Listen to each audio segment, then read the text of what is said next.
Welcome to the long night. If you're here, you're probably like me, still awake when the world outside has gone quiet, looking for something to keep you company in the dark. Tonight, I'll be your voice, your guide, your storyteller.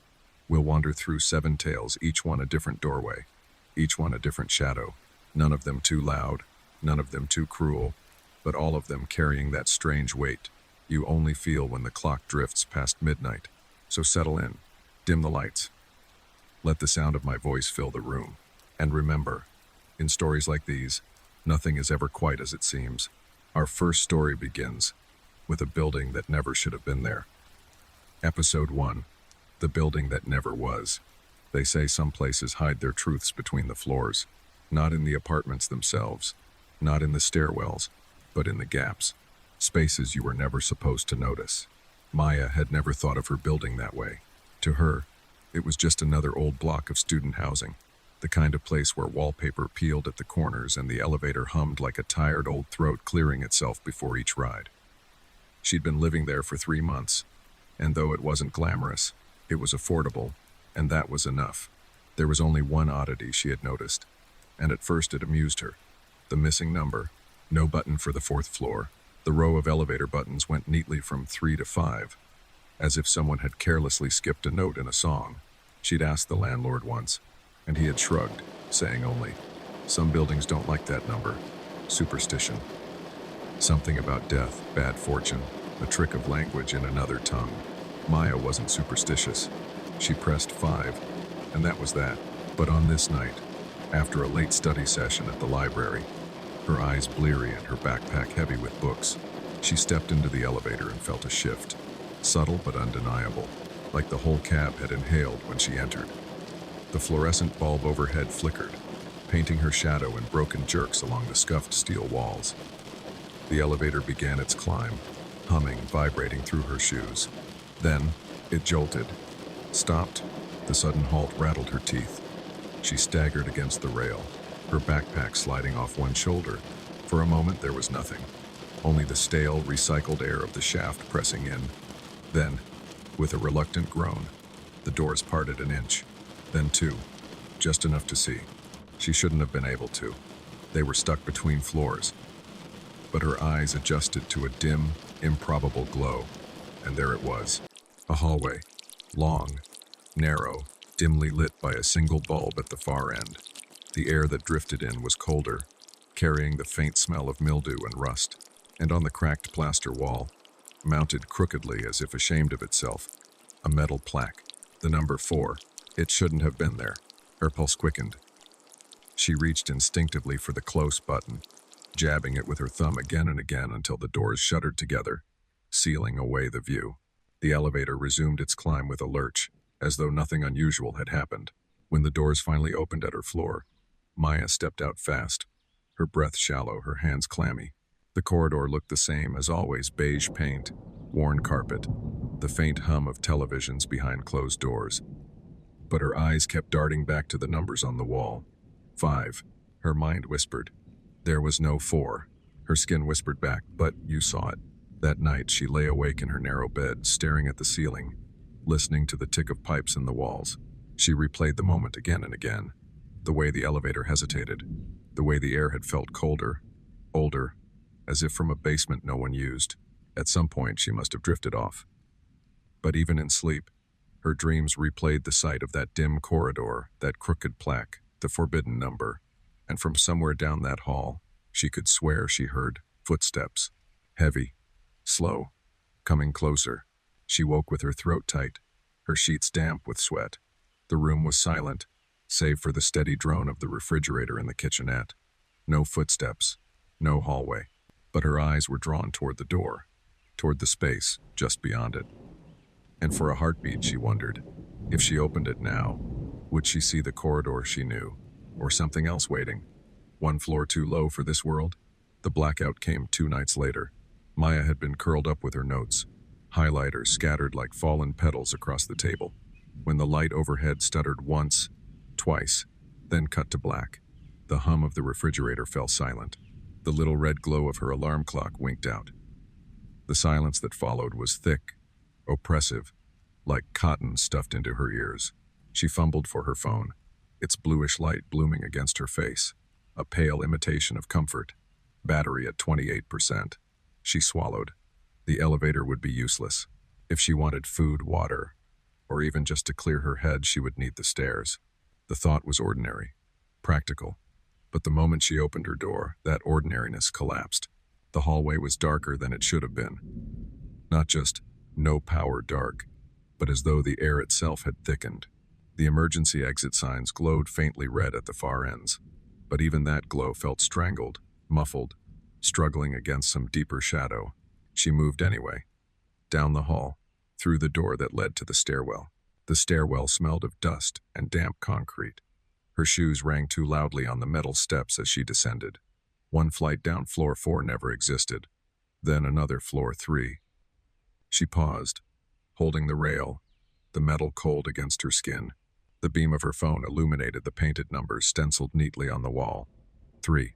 She descended again. The steps felt different now. Shorter somehow, steeper, as if she were not in the same geometry she had known for weeks. After the landing, her light caught something it should not have. Another stenciled number. Her breath snagged. Sis. She froze on the landing. The paint was old, cracked, like it had been there for decades. She swung the light wider, revealing the familiar fire door, painted an ugly industrial gray, the kind of door that opened with a push bar. A small rectangular window sat at its center, but it was dark, offering nothing back. Her mind argued, this isn't real. This isn't possible. Her body argued back, but it's here, right here in front of you. She stepped closer.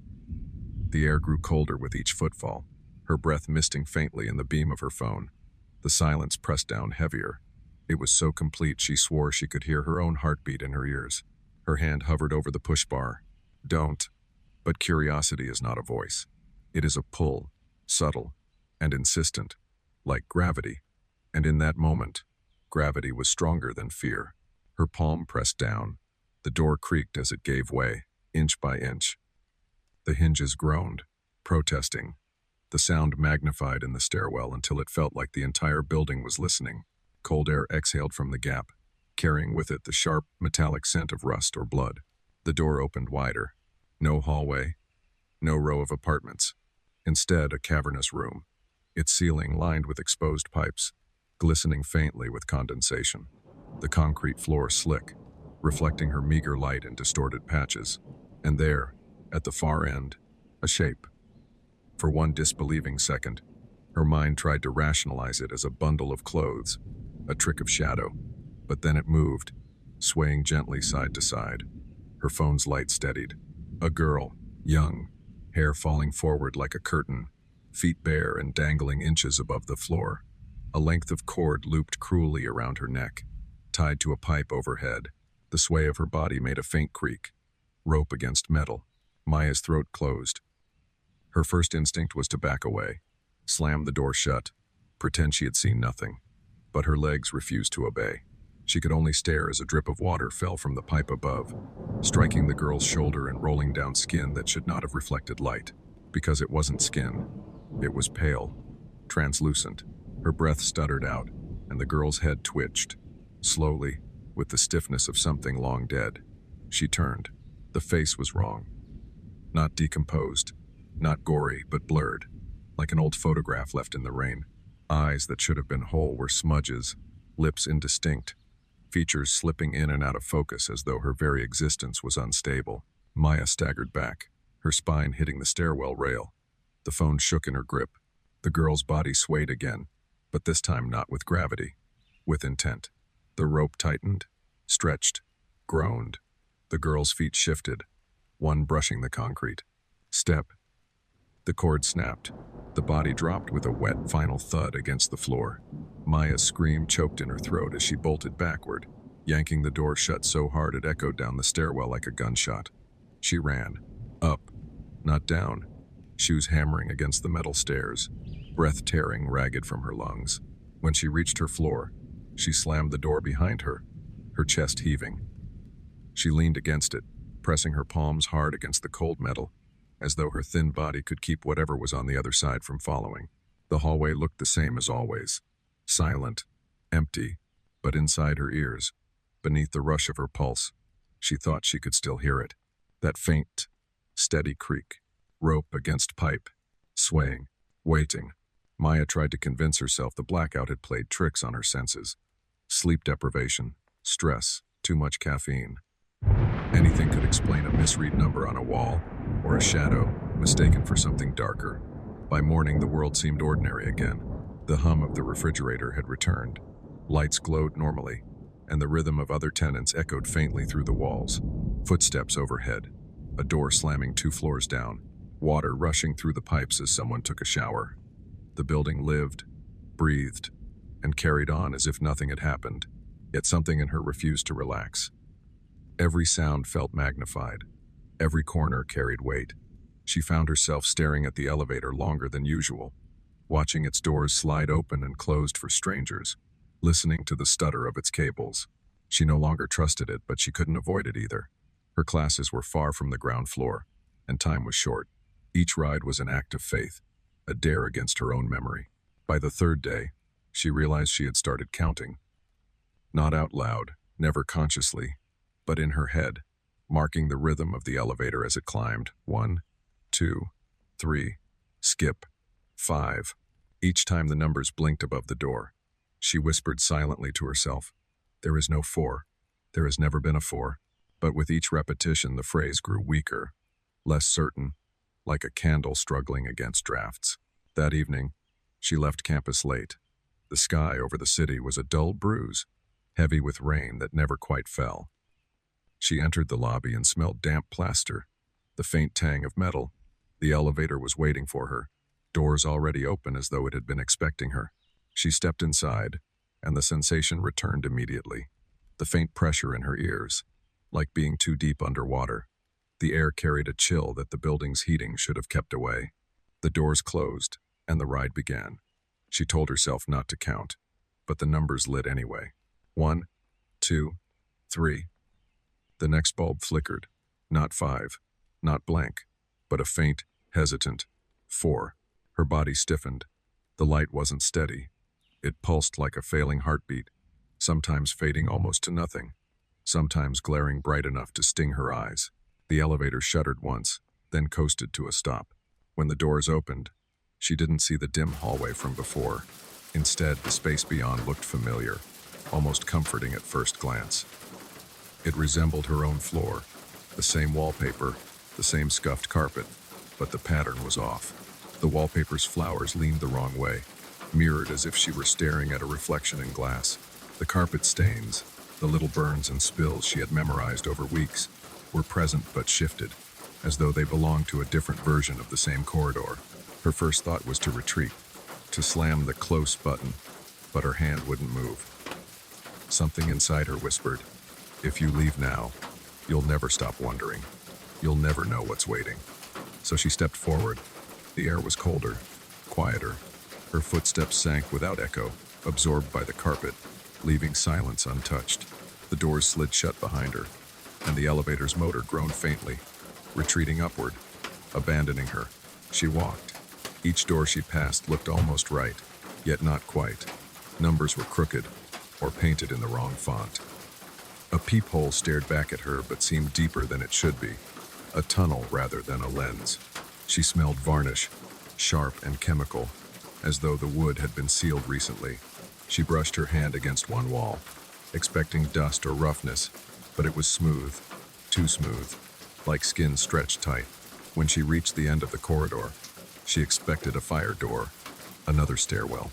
Instead, she found a mirror, floor to ceiling, set into the wall, framed by the same cheap molding as the apartment doors. She stared at her reflection. It was her, but not exactly. The lighting was wrong, so wrong that her eyes seemed too deep, her mouth too pale, her shoulders too narrow. When she lifted her hand, the figure lifted its hand too, but the motion lagged by half a second, as if it had to remember what to do. She leaned closer. The reflection leaned closer. Her breath fogged the glass. And then, without warning, the figure smiled. Maya hadn't smiled. Her lips were pressed tight, her jaw trembling, but her reflection's mouth curled upward, slow and deliberate, stretching wider and wider until it revealed teeth too uniform, too perfect, shining in the dim light. She stumbled backward. The mirror did not follow. The reflection remained pressed to the glass, forehead against it, smile unbroken, eyes wide and unblinking. She ran. Back down the corridor, shoes silent on the impossible carpet, until she reached the elevator again. The doors opened as though they had been waiting for her, and she flung herself inside. She mashed the buttons with trembling hands. Any number, every number, desperate to make the machine move. The doors closed. The motor sighed, and when the display blinked back to life, it no longer counted properly. Her breathing quickened, chest rising and falling in jagged bursts. The elevator descended instead of rising. Down, down, deeper into numbers that should not exist, lights flickering in patterns that had no logic. The walls vibrated as though something massive moved beside the shaft, dragging claws against steel. She pressed her back to the corner, clutching herself, whispering to no one, "It's not real. It's not real. It's not real." But the elevator kept sinking, and the numbers kept glowing, and the reflection in her mind kept smiling. The ride did not end the way elevators end. There was no jolt, no familiar chime, no polite pause before the doors slid open. It was quieter than that, almost gentle, as if the machine had grown tired of pretending it served the living world. The light above the door flickered once more. Not numbers now, just a single line, a blank pulse, and then the doors opened. Maya stepped forward because she had no choice. Behind her, the elevator did not wait, it sighed shut, withdrawing with a finality that told her it would not return. She was alone. The corridor ahead stretched impossibly long. Walls leaned inward slightly, as though the building itself had grown weary and wished to fold into sleep. The ceiling pipes hissed softly, releasing little breaths of steam, each one carrying a different smell: damp earth, scorched paper, perfume worn by someone she could not quite recall. Her footsteps landed on polished concrete, each one muffled, absorbed, as though the floor preferred silence to sound. There were doors here too, dozens, lining each side like rows of watching eyes. Each door bore a number, but the numbers were wrong. Over and over again, painted in the same crooked hand, each one slightly different but always the same number. The repetition became dizzying, like staring into a pattern too long. Maya's throat tightened, her pulse unsteady. She reached out to touch one door, only to feel it cold, unnaturally smooth, without a knob or handle, just a flat surface with a number etched too deep, as though carved into bone. The further she walked, the more she realized the doors were not still. They breathed. Subtle expansions, tiny contractions, as if something behind them lived and shifted. She slowed her pace, holding her breath, trying not to disturb whatever listened from the other side. Halfway down the corridor, she heard it, a whisper, not words exactly, but the suggestion of them, curling just beyond understanding. She turned, searching, but the sound came from everywhere and nowhere. The ceiling pipes, the cracks in the wall, even the floor beneath her shoes. Her thoughts scattered. I'm dreaming. I never left my room. I'm still in bed, waiting for the alarm. But dreams do not smell like rust. Dreams do not make your palms sweat. Dreams do not echo with the creak of unseen ropes swaying in the dark. At the far end of the corridor stood another door. Unlike the others, this one was slightly ajar. A faint light leaked through the crack, pale, sickly, the color of dust caught in a beam of Sunday. Something inside drew her forward. Each step became heavier, as though the floor resisted her approach. Still she moved. Still she reached. Her fingers pressed against the door, pushing it open inch by inch. The room inside was small, bare. Its only furniture was a single chair in the center, facing the wall. On the chair sat the girl she had seen before, the one who had hung from the pipe. Only now she sat upright, legs crossed, head tilted at an angle too sharp for comfort. Her blurred face was fixed on Maya, the same indistinct features shifting and rearranging themselves like ripples on water. In her lap lay a book. Its cover was blackened, edges curled from moisture. She held it open with pale fingers, though the pages were blank, utterly blank, as if every word had been erased. When Maya stepped closer, the girl moved for the first time. Slowly, delicately, she lifted one hand and pointed toward the empty chair in the corner. There had not been a chair a moment ago, yet now it was there, waiting, Maya's knees weakened. A voice not heard but felt pressed against her thoughts. Sit. She wanted to run. She wanted to scream, but the air in the room thickened, pressing her shoulders down, guiding her steps. And before she realized it, she was seated. The chair was colder than any surface she had ever known, as if carved from the absence of warmth itself. The girl closed the book. The walls around them shifted. The plaster rippled, darkening, becoming translucent. Behind it, she glimpsed shadows of stairwells, hallways, entire floors folding and unfolding, stacked in impossible arrangements, rising and sinking like waves in a black ocean. The building was not a structure at all, it was a living labyrinth, reshaping itself, choosing who could see its hidden face. The girl leaned closer. Her blurred mouth moved, and this time Maya heard the whisper clearly. You are on the 4th floor now. The words fell like stones in her chest. She gasped, but the air did not fill her lungs. The light dimmed further, the sound of the pipes growing louder, turning into a chorus of sighs, cries, echoes of voices calling from rooms unseen. Maya gripped the edges of the chair, nails biting into wood, eyes wide and unblinking. She understood now. The 4th floor had never been missing. It had simply been waiting. Maya could not tell how long she sat in that chair. Time stretched thin, like strands of fabric being pulled until they almost broke. The girl across from her no longer moved, no longer breathed, if she had ever breathed at all.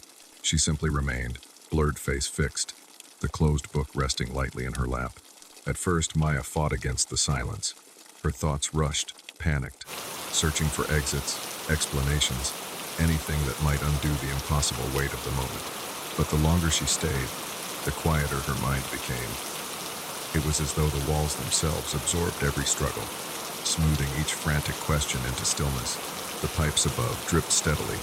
Each drop landed with such precision, it began to sound like a clock, not ticking forward, not counting down, just repeating the same moment, again and again. Finally, the girl moved. A small gesture. She lifted the book and turned it toward Maya. The pages were no longer blank. Words had appeared, etched in dark strokes that shifted and shimmered when looked at directly. Maya leaned closer, trying to focus, but the letters resisted comprehension. They dissolved into patterns, spirals, tiny staircases drawn over and over until they filled the page like a map. Her eyes ached. The more she looked, the more the shapes seemed familiar echoes of the building's blueprints, perhaps, or diagrams of something far older, far deeper. And woven into every line was the same number, repeated endlessly, a refrain that would not be silenced. 4. Her lips moved before she knew they had, whispering the number aloud, tasting it on her tongue like something forbidden. The girl's blurred face tilted, almost in approval. The air thickened. The chair beneath her grew heavier, as if rooting itself into the floor. She tried to rise, but her legs no longer belonged to her. She looked back at the door she had entered through. It was gone. Only another wall remained, lined with more doors, each one marked the same way. Her pulse slowed. Her body obeyed the rhythm of this place now. The fear that had once gripped her began to fade, replaced by a strange calm, as though she were being lulled into the building's heartbeat. She realized then that this was not a place meant to frighten. It was a place meant to keep. Somewhere deep in the walls, she heard the creak of rope again, the echo of weight swaying gently. And beneath that sound, other voices joined, soft and patient, repeating the same phrase in many tongues, overlapping until they became one. You belong here. Her breath caught. She wanted to deny it, to shout no, to demand release. But her voice came out as only a whisper, weak and uncertain, lost to the chorus around her. She looked again at the girl. The blurred face was sharper now, features coalescing, stabilizing, taking form, eyes, a mouth, a shape almost like her own. Maya's chest tightened. She understood. The building was not showing her strangers. It was showing her reflections, possibilities, what she would become. The book closed with a sound like stone grinding against stone. The girl rose slowly from her chair, rope marks still faintly visible around her neck.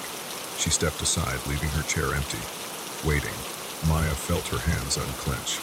Her body shifted forward. She could no longer tell if she was making the choice or if the choice had been made for her long ago. The chair across from her was empty now, but not for long. The lights dimmed further until the room became only shadow and breath.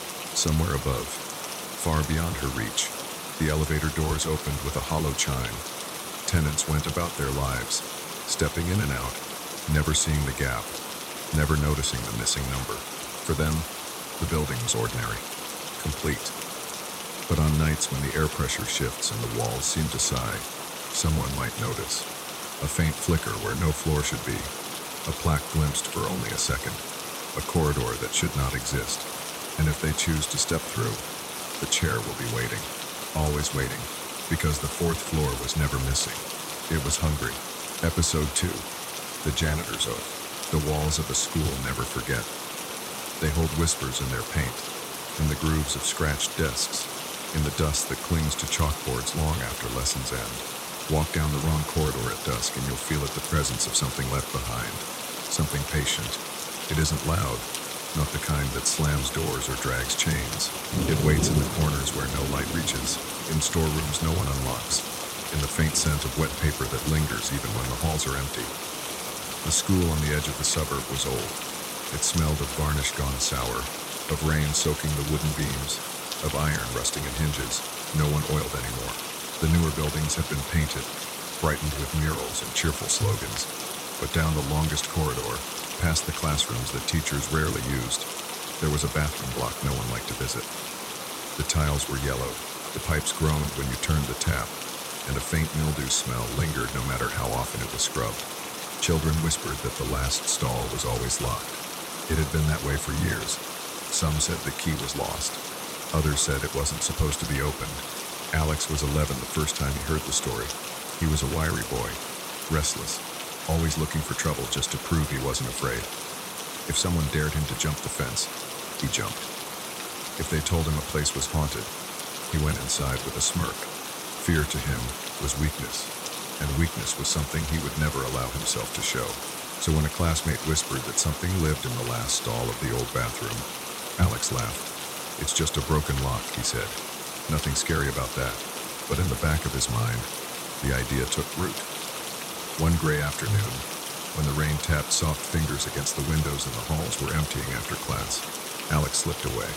He walked down the corridor, sneakers squeaking faintly on the tiles. His heart thumped harder than he wanted to admit, but he smirked anyway, muttering, "Ghosts aren't real." The bathroom was cold inside, the kind of chill that clung to skin even in summer. His footsteps echoed too loudly. He pushed open one stall after another, doors creaking on hinges. Empty, silent, until he reached the last one. Locked, he crouched, peering through the gap at the floor. Darkness, a faint smell of damp stone. His breath fogged against the crack, and for a moment he thought he heard something else, a whisper, a sigh, too soft to be real. His pulse quickened. With a grin forced wider than his courage, he dug into his pocket and pulled out a small knife. He had stolen it from his father's workbench, kept it hidden for dares just like this. With careful prying, he pressed the blade into the lock. The metal squealed, scraped, and then clicked. The door swung inward. At first, nothing unusual. A stained toilet, damp walls, a flickering bulb overhead. But then, a sound, a voice, from beneath the bowl, where no voice should be. "Please, help me." Alex froze. His knife clattered to the floor, the sound far too loud in the tiled chamber. His skin went cold, his breath trapped in his chest. Slowly, impossibly, a hand reached upward from the bowl, thin, pale, fingers slick with water, trembling as they groped at the air. The nails were cracked. The skin was gray, clammy. The boy's heart hammered. Instinct took over. He snatched the knife from the tiles, and with a wild, terrified motion, he slashed downward. The blade bit into flesh. A hiss of pain echoed through the room. Not loud, but deep, vibrating through the tiles, through his bones. The hand recoiled, slipping back into the darkness below. Alex stumbled back, chest heaving, knife dripping red. His mind screamed at him to run, and he did. Out the door, down the hall, past the classrooms where his classmates' laughter was fading into the drizzle outside. He never spoke of it, not to his friends, not to his teachers. He hid the knife, washed it clean, tried to bury the memory under the rubble of time. But sometimes at night, when the wind rattled the windows, he swore he heard it again. Please, help me. Alex grew older. Years folded into years. The way chalk dust folds into air until no one notices it anymore. The boy who once laughed at dares and sharpened his courage on fear became a man who wore pressed shirts, carried stacks of graded papers, and walked the same halls with a different set of keys jangling at his belt. Fate, or maybe something else, had drawn him back to that same school. He told himself it was convenience. The job was steady, the pay enough to live on. The building was familiar, and familiarity was a comfort. That was all. But sometimes, when he passed the corridor where the old bathroom block still stood, his steps slowed, his hand brushed the keys at his belt, and he remembered the cold of the tiles, the voice that whispered from the dark, the hand reaching up, trembling, and the way his own knife had come down in a blind, panicked strike. The memory was buried, but never gone. On a late autumn afternoon, the light outside fading gold across the playground, Alex sat at his desk in the teacher's lounge, grading essays. The laughter of children had long since dwindled into silence, replaced by the occasional creak of the building settling. A knock startled him. One of his students stood in the doorway, a small boy, clutching a red rubber ball to his chest, eyes wide. "Mr. Alex," the boy said, voice trembling, I lost my ball. It rolled down the hall, to the bathroom at the end. But there's a woman there. She said she has it." Alex's stomach turned cold. He set the papers aside, forcing a smile that felt brittle. "A woman? In the old block?" The boy nodded. His fingers tightened on the ball. "She said she would give it back to you." The air left Alex's lungs. "To me?" "Yes, sir. She said she remembered you." The words sank into him like ice. For a moment, he could only stare at the boy.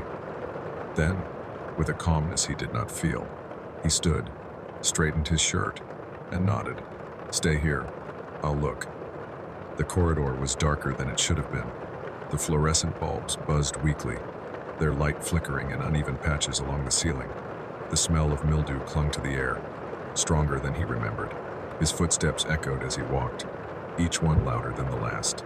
And then he saw her. At the far end of the hall, by the door of the old bathroom block, stood a figure, a woman, her back bent, her dress the color of wet paper, her hair hung in a gray curtain across her shoulders. In her hands she held a ball. The red rubber gleamed, bright against her pale fingers. "Excuse me," Alex said, his voice rasping. He cleared his throat, steadier now. "That ball belongs to one of my students." The woman turned. Her face was lined, ancient, eyes sunken deep in hollows of gray skin. But what made Alex's knees weaken was not her age, not the emptiness of her gaze. It was the mark on her hand. Across the palm ran a deep scar, old and twisted, the exact shape of the cut his knife had made all those years ago. His mouth went dry. "Your hand," he whispered. How did you?" Her lips curled into something that was not quite a smile. 10 years ago," she said, her voice soft but steady. "You cut me. Right here." She lifted the hand, scar glinting in the dim light. "Do you remember, Alex?" His heart lurched. His mind screamed denial, but the truth pressed down like a weight he could not escape. He had been a child then, reckless, terrified, but the wound had been real. He had left something bleeding in the dark. He stepped back, his heel scraping against the tiles. "No," he stammered. "No, I didn't mean..." The woman stepped forward. Her feet made no sound on the floor. The ball slipped from her hand, bouncing once, twice, before rolling to a stop at his shoe. "You never helped me," she said. "You only hurt me, and I have been waiting." Her eyes lifted, empty and endless. "For you." Alex's breath tore from him in ragged gasps. The hallway seemed to stretch longer, the walls pressing close. He tried to run, but his legs moved as if through water. The woman was suddenly closer, too close. Her scarred hand reached out, and when her fingers brushed his skin, they were cold, cold as stone, cold as the grave. He jerked away, stumbling against the wall, his mind spiraling. He remembered her plea, the sound from the stall. "Please, help me."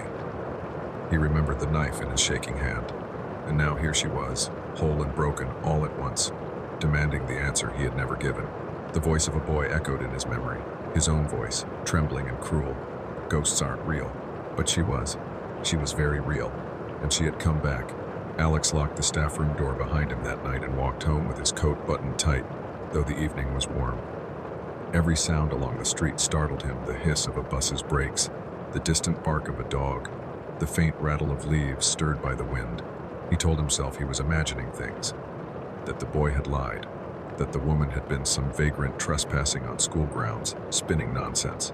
He told himself it was only coincidence that the scar on her palm mirrored the wound he had once made. After all, who would remember what a frightened 11-year-old boy had done with a pocket knife decades ago? And yet, when he reached his apartment and switched on the kitchen light, the thought hit him like a blow. She remembered. He poured himself tea with shaking hands. The water tasted metallic, bitter, as though it had soaked through rusted pipes. The steam curled upward in twisting patterns that looked, for a moment, like pale fingers. He slammed the mug down so hard the liquid sloshed over the rim. All night he replayed the moment in the corridor, the scarred hand lifted into the dim light, the voice whispering with dreadful calm, "You never helped me. You only hurt me." He barely slept. The next morning, Alex forced himself to teach as though nothing was wrong. He smiled, corrected sums on the blackboard, bent over desks to explain grammar, but his eyes kept straying to the window that looked out toward the old bathroom block. He felt it pulling at him, the way a rotten tooth draws the tongue. At recess, he overheard two girls whispering near the lockers. "She said there's a woman in the bathroom," one murmured. "My brother saw her too," the other replied. She gave him his lost pencil back, but he said she asked about Mr. Alex. His heart lurched. He turned sharply, and the girls shrieked, embarrassed, scurrying away. The rest of the day, he could not shake the feeling that eyes followed him from shadowed corners. That evening he stayed late, grading papers in his classroom while the janitor mopped the hall. Mr. Jenkins was a quiet man, bent with age, his mop swishing steadily across the tiles. "You hear the children's stories?" Alex asked suddenly, desperate for another voice. The janitor paused, water dripping from the mop's end. "Stories? About the old bathroom block. Someone hanging around there. A woman." Jenkins's expression didn't change, but his hands tightened on the mop handle. "I've heard things," he said slowly. "Best not to repeat them." Alex swallowed. "But do you believe them?" The janitor looked at him for a long time. His eyes were clouded but sharp beneath the haze. "Belief doesn't matter. Some places hold what we put into them. Fear, secrets, cruelty. The building remembers." Alex's skin prickled. He tried to laugh. "So you do believe?"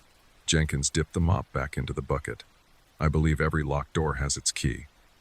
The question is whether you want to turn it." The words struck Alex harder than he expected. He packed up his papers quickly, left with a muttered good night. At home, he dreamed. He was 11 again, standing in the cold bathroom. The stall door swung open. The hand reached for him, trembling, pale. He raised the knife, but instead of striking, this time he froze. The hand touched his wrist gently. Her voice was soft, almost kind. "Please, help me." He wanted to help. He wanted to pull her up, to listen, to do what he should have done. But when he reached down, the hand closed around his own and dragged him forward. He fell into darkness, the smell of damp stone and stagnant water filling his lungs. He woke gasping, nails digging into his palms. Days blurred, each one heavier than the last. Alex began to notice small things wrong with the school. His keys went missing from his desk, only to reappear in his pocket later. Chalk written on the blackboard rearranged itself when he turned his back, letters curling into words that chilled him. "Help me." Once, while handing out worksheets, he felt a hand brush his own. He looked down sharply. None of the children had touched him. But across his palm, faint and white, was the outline of a scar. He rubbed furiously until it faded. He tried to confide in a colleague, but the words tangled. How could he explain that a childish dare had followed him across decades? That the scar on a stranger's hand was his doing? They would laugh. Or worse, they would believe him. That night, as he walked past the bathroom block, he heard it again. A voice, not faint this time, not muffled, clear as if spoken just beside his ear. "Mr. Alex." He spun, heart hammering. The corridor was empty. "You never helped me." His knees weakened. He pressed his back to the wall, eyes scanning every shadow. "What do you want from me?" he whispered. The answer came like a sigh from the cracked tiles. "I want what you owe. A wound for a wound. A promise kept." The corridor grew colder. His breath fogged in the air, and for the first time, Alex understood. This was not a haunting born of malice. It was an oath, a pact written in blood and fear, made the moment his knife drew that line across her palm, and it was time to pay. The school after dark was a different creature. By daylight, the walls were faded but harmless, the corridors filled with chatter and the slap of shoes. By night, silence stretched in the hallways like a second skin. Every sound became too sharp. The drip of a leaking faucet, the throb of a fluorescent tube, the distant slam of a door settling into its frame. Alex knew he should have gone home. He should have left the building when the last child's voice faded into the dusk. But the whispers hadn't let him. They had followed him through his lessons all day, curling beneath the hum of the classroom, threading between the laughter of children. Every word written on the blackboard looked like something else when he blinked. "Help me. You cut me. You owe me." By evening, his resolve snapped. He had to face it. He told himself it was cowardice to avoid the old bathroom forever. That if he went inside and proved to himself there was nothing there, no woman, no scar, no voice, then maybe the nightmares would stop. Maybe the guilt would loosen. But deep down, he knew better. This was not about courage. This was about debt. He carried only his key ring and a flashlight. The beam was weak, a narrow cone of light that quivered with every tremor of his hand. He walked the corridor slowly, each footstep echoing too long in the emptiness. The old bathroom door stood at the far end, paint peeling, hinges rusted. The closer he came, the stronger the smell became. Damp tile, mildew, something sour beneath. It was the same scent from his childhood memory, unchanged, waiting. He reached the door. His breath hitched. He slid the key into the lock, though he knew it had never truly needed one. The door swung open with a groan. Inside, the air was cold. His flashlight beam swept across cracked sinks, broken mirrors, stalls lined like teeth. Dust hung thick, disturbed only by the echo of dripping water. He forced himself forward. One stall, empty. Another, empty. His hand shook as he pushed each door open, hinges squealing. The sound reverberated in the hollow space, setting his nerves alight. And then the last stall, closed, just as it had been decades ago. Alex's chest tightened. He lifted his hand. For a moment he hesitated, remembering the boy he had been, the boy who had crouched here, listening to whispers from below. He remembered the knife, the flash of movement, the hiss of pain. He whispered to himself, it was only a story. It was only a trick. His fingers closed around the stall door. The lock clicked. The door creaked open. It looked the same. The toilet bowl stained with rust, tiles damp, shadows pooling in the corners. Nothing unusual, nothing alive. And then the voice, "Please, help me." Alex staggered back. The flashlight beam jolted wildly, bouncing across the cracked ceiling. From the bowl, a hand emerged, pale, scarred. The same hand he had seen as a child, but older now, wrinkled, as if time itself had followed it up from the dark. The scar gleamed faintly in the light, a twisted seam across the palm. "You cut me once." His breath tore from him in shallow gasps. "I was a boy," he rasped. "I didn't know I was afraid." The hand reached higher, trembling, grasping for his wrist. "And still you cut. Instead of helping, you harmed. The oath was made that day. Do you remember?" His flashlight flickered. In its sputtering glow, the stall seemed to stretch deeper, darker, as though the space itself were folding inward. And within that dark, behind the hand, he saw movement, faces half-formed, eyes watching, mouths whispering in unison. "Help me. Help us." The air thickened, damp and cold. His knees buckled, and he collapsed against the tiles. His keys clattered to the floor, the sound echoing like a bell tolling. "I can't," he whispered, his voice breaking. "I don't know how." The chorus swelled. "Then we will show you." The stall door slammed shut on its own. The lock clicked into place. The flashlight rolled from his grasp, its beam spinning across the floor before cutting out entirely.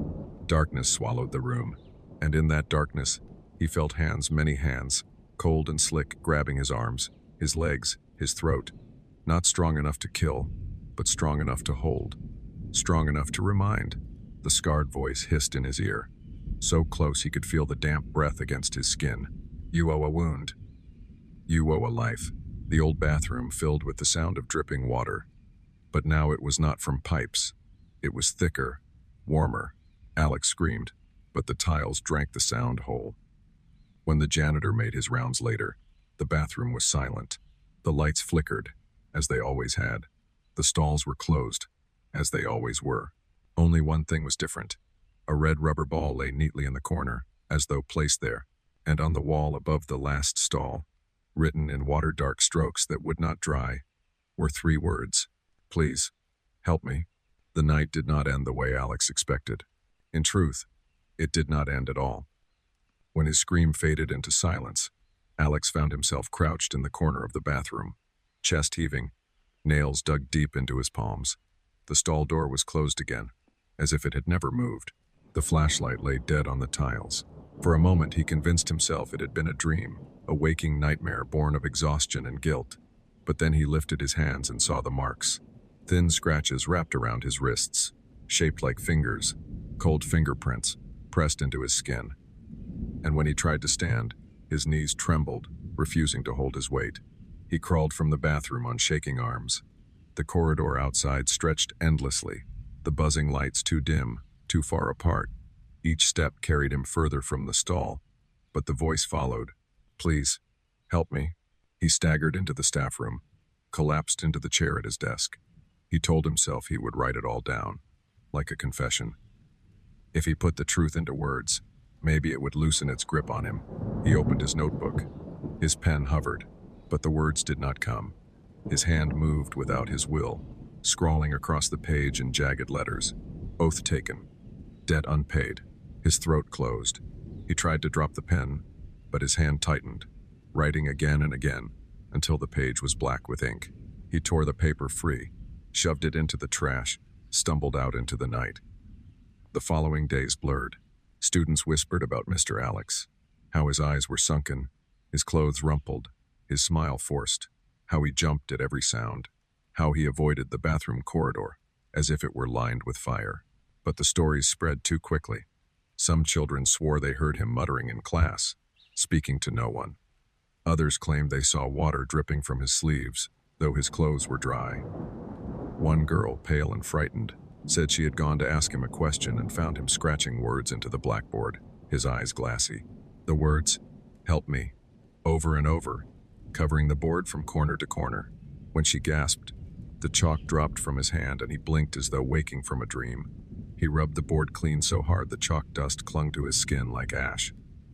By the end of the week, Alex stopped fighting. He returned to the bathroom one night, long after the last bell, flashlight in hand. He told himself this would be the last time. Either he would banish whatever haunted him, or he would give himself over to it. There was no middle ground left. The air inside was heavy, damp. His light trembled across the stalls. He did not hesitate this time. He pushed open the last stall. The bowl was dark, water rippling, though nothing had disturbed it. From beneath, the voice rose. Please, help me. Alex dropped to his knees. Tears streaked his face, hot against the cold air. Tell me how, he whispered. Tell me what to do. The scarred hand rose from the dark, trembling. It reached for him. Slow and patient, he did not recoil this time. He pressed his own hand into it. Cold sank into his skin, into his bones. His heart stuttered. His breath hitched. The voice whispered, "Come down. Where you left me." The toilet gurgled. The stall deepened. The darkness stretched into a tunnel, and before he could scream, before he could pull back, the hand yanked him down. The next morning, the janitor unlocked the school and began his rounds. The classrooms were silent, desks lined neatly, the blackboards wiped clean. Only one thing was amiss. The old bathroom door stood open. Inside, the last stall was unlocked. The bowl was dry, empty, but on the wall, scratched deep into the tiles with something sharp, were words in Alex's handwriting. I helped her. Now I keep the oath. The school board reported him missing. His apartment lay untouched, bed unmade, papers stacked neatly on his desk. No one knew where he had gone, but the children whispered that if you rolled a ball down the old corridor, It would always stop at the last stall, and sometimes, if you were brave enough to push the door open, you would hear a voice, not the girl's anymore, a man's. Please, help me. Episode 3. The Chef's Secret. Some meals don't end when the plate is cleared. They stay, lodged somewhere deeper than taste, half flavor, half memory, returning in dreams like a fragrance you can't name. Sweet, in a way that feels like déjà vu, unfamiliar enough to leave a shadow behind. Sam had built his career chasing that feeling, tracking down nameless kitchens tucked in alleyways, stalls that served food without introductions yet branded themselves into memory. But none of them clung to him the way La Vitrine Noire did the Black Curtain.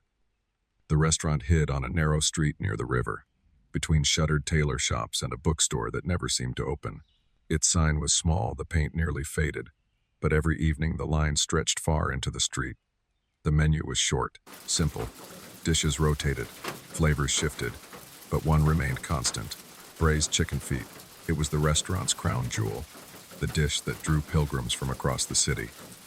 Served in a shallow bowl, lacquered in a dark sauce that clung to bone and skin like silk, the meat was tender beyond reason. One bite was enough to silence the loudest table. 2 bites left diners glassy-eyed, leaning back, whispering that they had never tasted anything so rich, so deep, so strangely perfect. Sam had eaten there twice. Both times, he had written about it with the fever of obsession, describing not just flavor but sensation, the way it warmed the throat, how it seemed to stir something primal in the chest, how each chew carried a strange sweetness he could not name. His readers devoured his words as hungrily as he had devoured the dish. But Sam was not satisfied. A good journalist recorded, a great one uncovered, and this dish demanded uncovering. The Black Curtain's kitchen was closed to view, always. A heavy drape of dark fabric hung across the threshold, muffling the sound of knives and stoves. Orders disappeared behind it, and plates re-emerged as if conjured. Diners accepted the mystery. Many even embraced it. But Sam needed to know. He had tried asking the waiters. Their smiles were polite but practiced, their answers rehearsed. He had tried waiting by the alley for deliveries, but no trucks ever came. No crates, no bags, no poultry. Only silence, and the faint scent of smoke rising from a vent near the roof. One night, after another bowl that left his tongue tingling and his stomach heavy with satisfaction, he decided he could not wait. He would return after hours, slip inside, and look for himself. The idea should have frightened him. Instead, it thrilled him.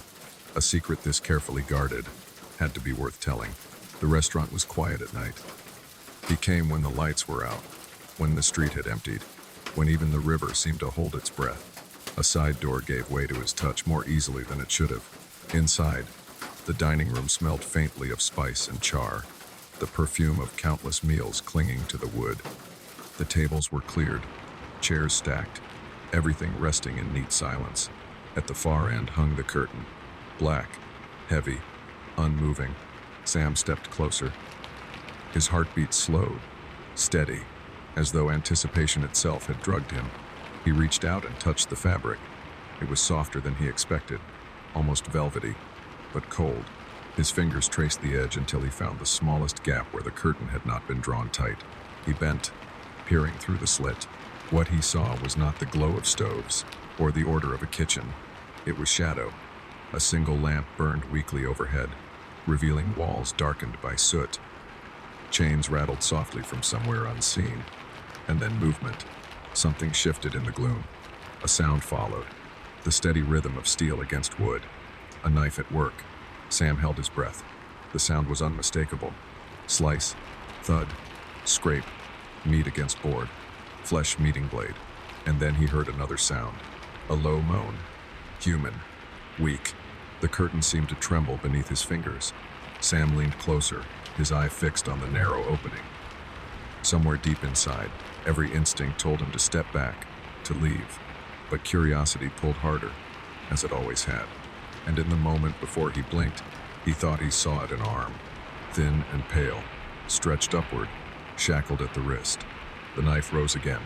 Sam pressed his forehead closer to the slit in the curtain, careful not to let the fabric sway.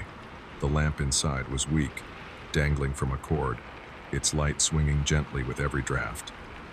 The glow struck the walls in uneven arcs, so the shapes within shifted, blurred, then clarified again, like half-remembered nightmares. At first, he only saw the knife, a glint, rising, falling. The rhythm was hypnotic, a steady lullaby of steel against wood. Thunk, scrape, thunk. Each sound was accompanied by a pause, as if the hand that guided it lingered over its work, savoring the task.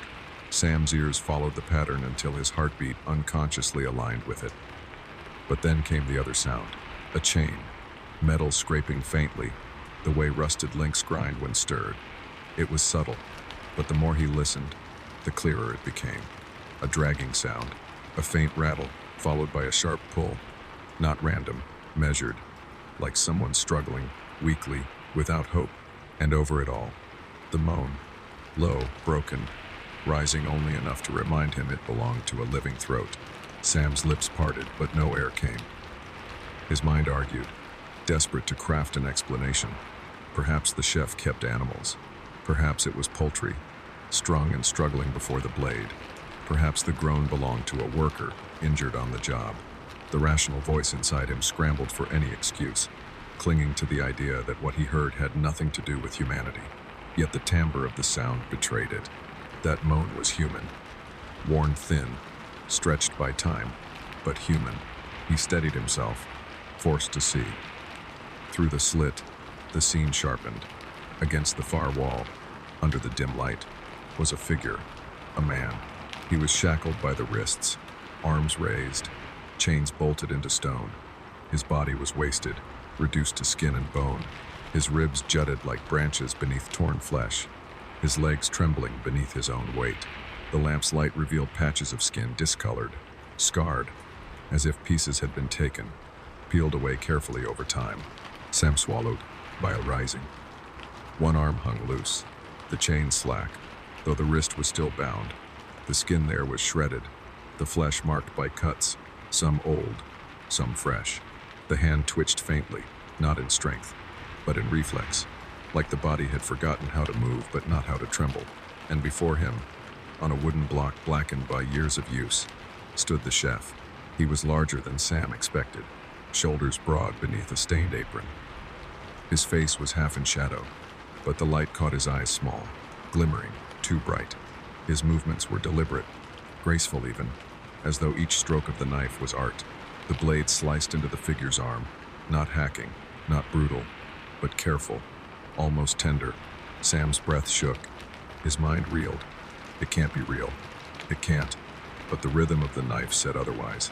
The precision of the cuts, the neatness with which small portions of flesh were removed and set aside on a tray. The chef did not work as a butcher. He worked as a craftsman, each piece chosen, each slice exact. The man on the wall whimpered again, a sound so thin it seemed ready to break.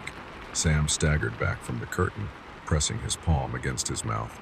His stomach churned. The taste of the braised chicken feet lingered on his tongue, the memory of that strange sweetness rising like a curse. His mind connected what he had eaten with what he now saw, and the thought nearly sent him retching onto the empty dining room floor. He gripped the edge of a chair, knuckles white, fighting to breathe. Every instinct screamed at him to run, to leave the building, to flee into the night, to bury this sight forever. But another instinct, deeper, older, stronger, held him still. Curiosity. Not the playful curiosity of a child, but the darker hunger of a man who has tasted something he cannot explain and needs the answer, even if it destroys him. He turned back to the slit. The chef was still working, humming now under his breath, a low, tuneless murmur that drifted through the air like smoke.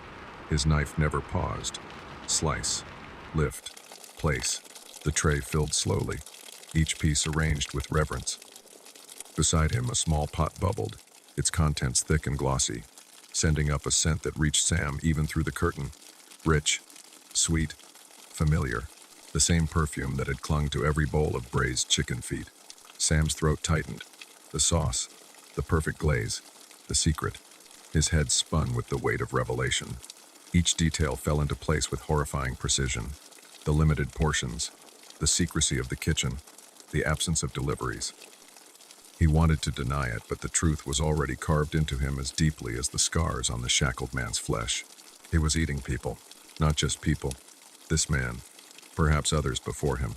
Each bite of tender flesh, each layer of lacquered sweetness had been stolen from someone chained, suffering, consumed piece by piece.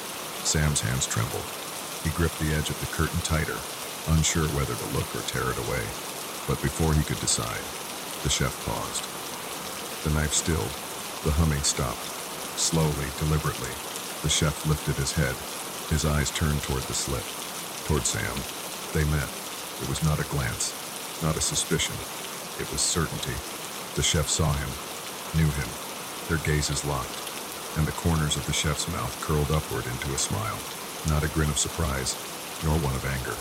A smile of invitation, of triumph, of inevitability. Sam stumbled back, the curtain swaying with the movement. Panic surged. He turned to flee, but the dining room had shifted. The air felt heavier, the shadows deeper, as if the restaurant itself were complicit. He reached for the side door, but it did not yield. His hand slipped against the knob, damp with sweat. Behind him, the curtain moved. Not just a ripple, but a force. The fabric was drawn aside, soundless, revealing the dark threshold beyond. The lamplight spilled into the dining room, dragging with it the smell of simmering sauce and the metallic tang of blood. And from the shadows, the chef stepped forward. He did not rush. He did not shout. He only walked, steady and sure, his knife gleaming in his hand. His smile never wavered. Sam froze, heart pounding, every nerve screaming for escape. But before he could react, something seized him from behind. Cold, strong, chains. Links of iron wrapped around his wrists, his chest, dragging him backward toward the dark. He struggled, twisting, but the more he fought, the tighter they pulled. His breath came in ragged bursts as he was hauled toward the open curtain. The chef's voice, when it came, was low and smooth, carrying the weight of inevitability. Curiosity is hunger, and hunger must be fed. The darkness swallowed him. The chains dragged Sam across the floor, the wood groaning beneath his heels as if it too resisted his passage. The heavy curtain closed behind him with a sound softer than breath, sealing off the dining room, sealing off the ordinary world. Darkness pressed close, thick and damp, broken only by the pale circle of the lamp overhead. The smell struck him first, not rancid, not foul, but rich, sweet. The same fragrance that had once made him close his eyes in pleasure at the dinner table now clung to the air like perfume in a crypt. It was the scent of the sauce, slow-cooked, layered, seductive, but beneath it lay another note, metallic and sharp, a smell he recognized from hospital rooms and accidents. Blood. Sam tried to speak, but his voice cracked into silence. The chains did not bind him to the wall, not yet. They held him upright, suspended just enough that his toes brushed the damp floor. He felt every rattle of the links in his bones. The room stretched around him, a hollow place carved from shadow.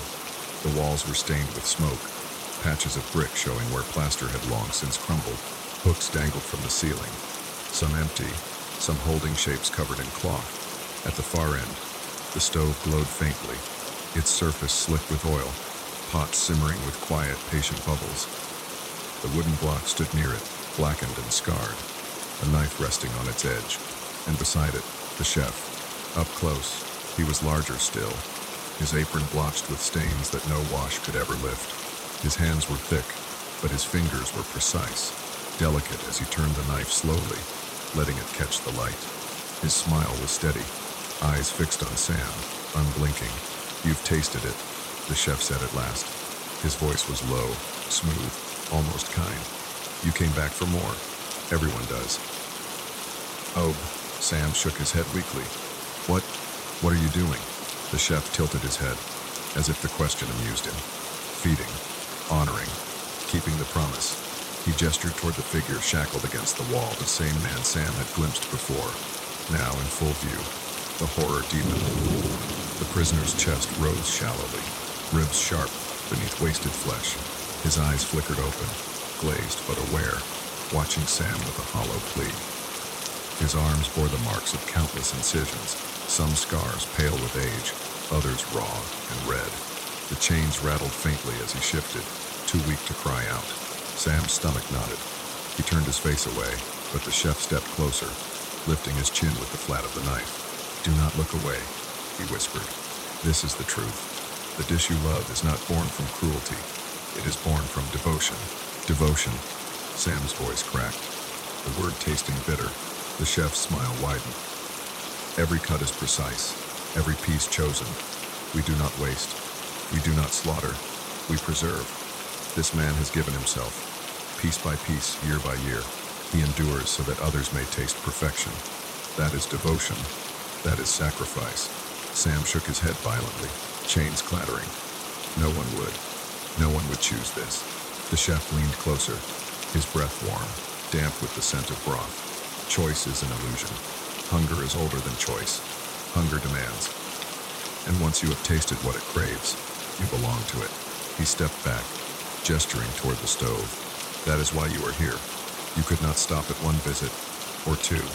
You returned, again and again. The flavor called to you. You wrote about it. You spread it. You made others hungry too. You are already part of the recipe.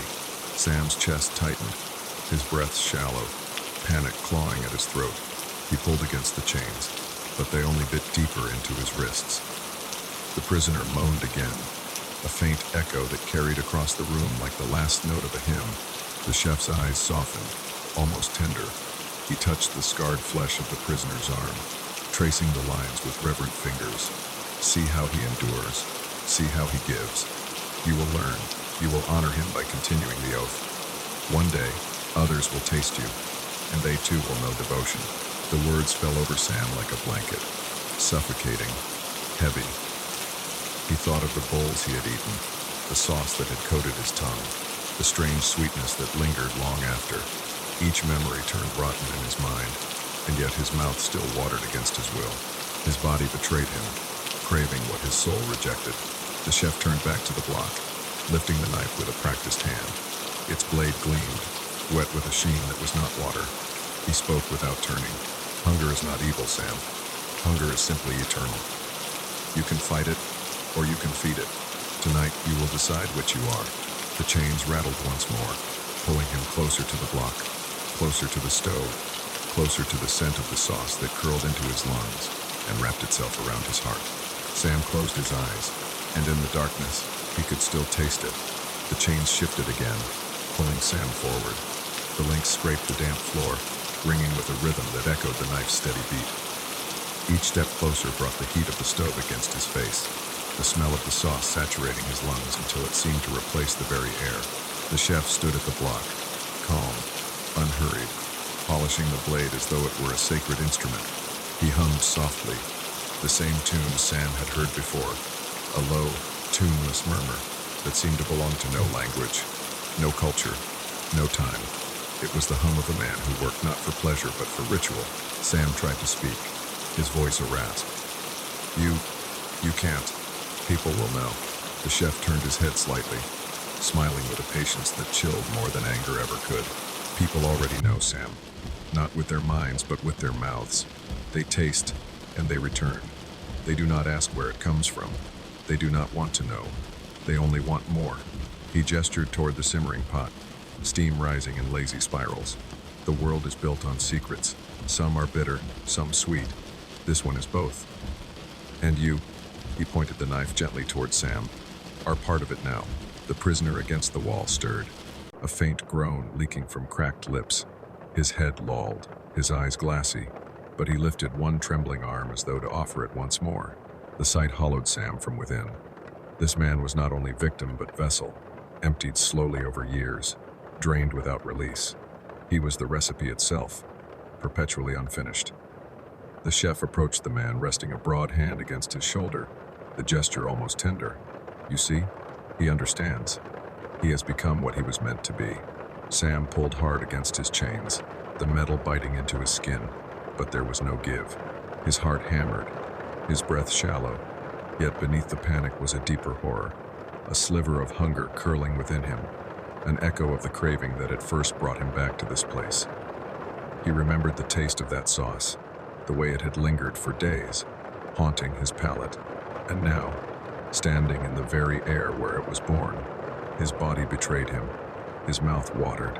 The chef's smile deepened, as though he could read the thought. Do you see? You belong to it already. The body resists, but the tongue remembers. Hunger is the truest oath. He moved to the block, laying out a fresh tray beside it, empty and gleaming under the lamp. He lifted the knife with both hands, turning it once, admiring its sheen. There is always a first cut, a cut that binds you. Tonight, Sam, you will make yours. Sam shook his head violently, chains rattling. I won't do it. But the chef was already stepping toward him, pressing the knife into his hand. The handle was warm, slick with oil, heavier than he expected. The blade caught the lamplight, dazzling his eyes. The chain slackened, just enough for him to lift his arm. The chef's voice was low, hypnotic.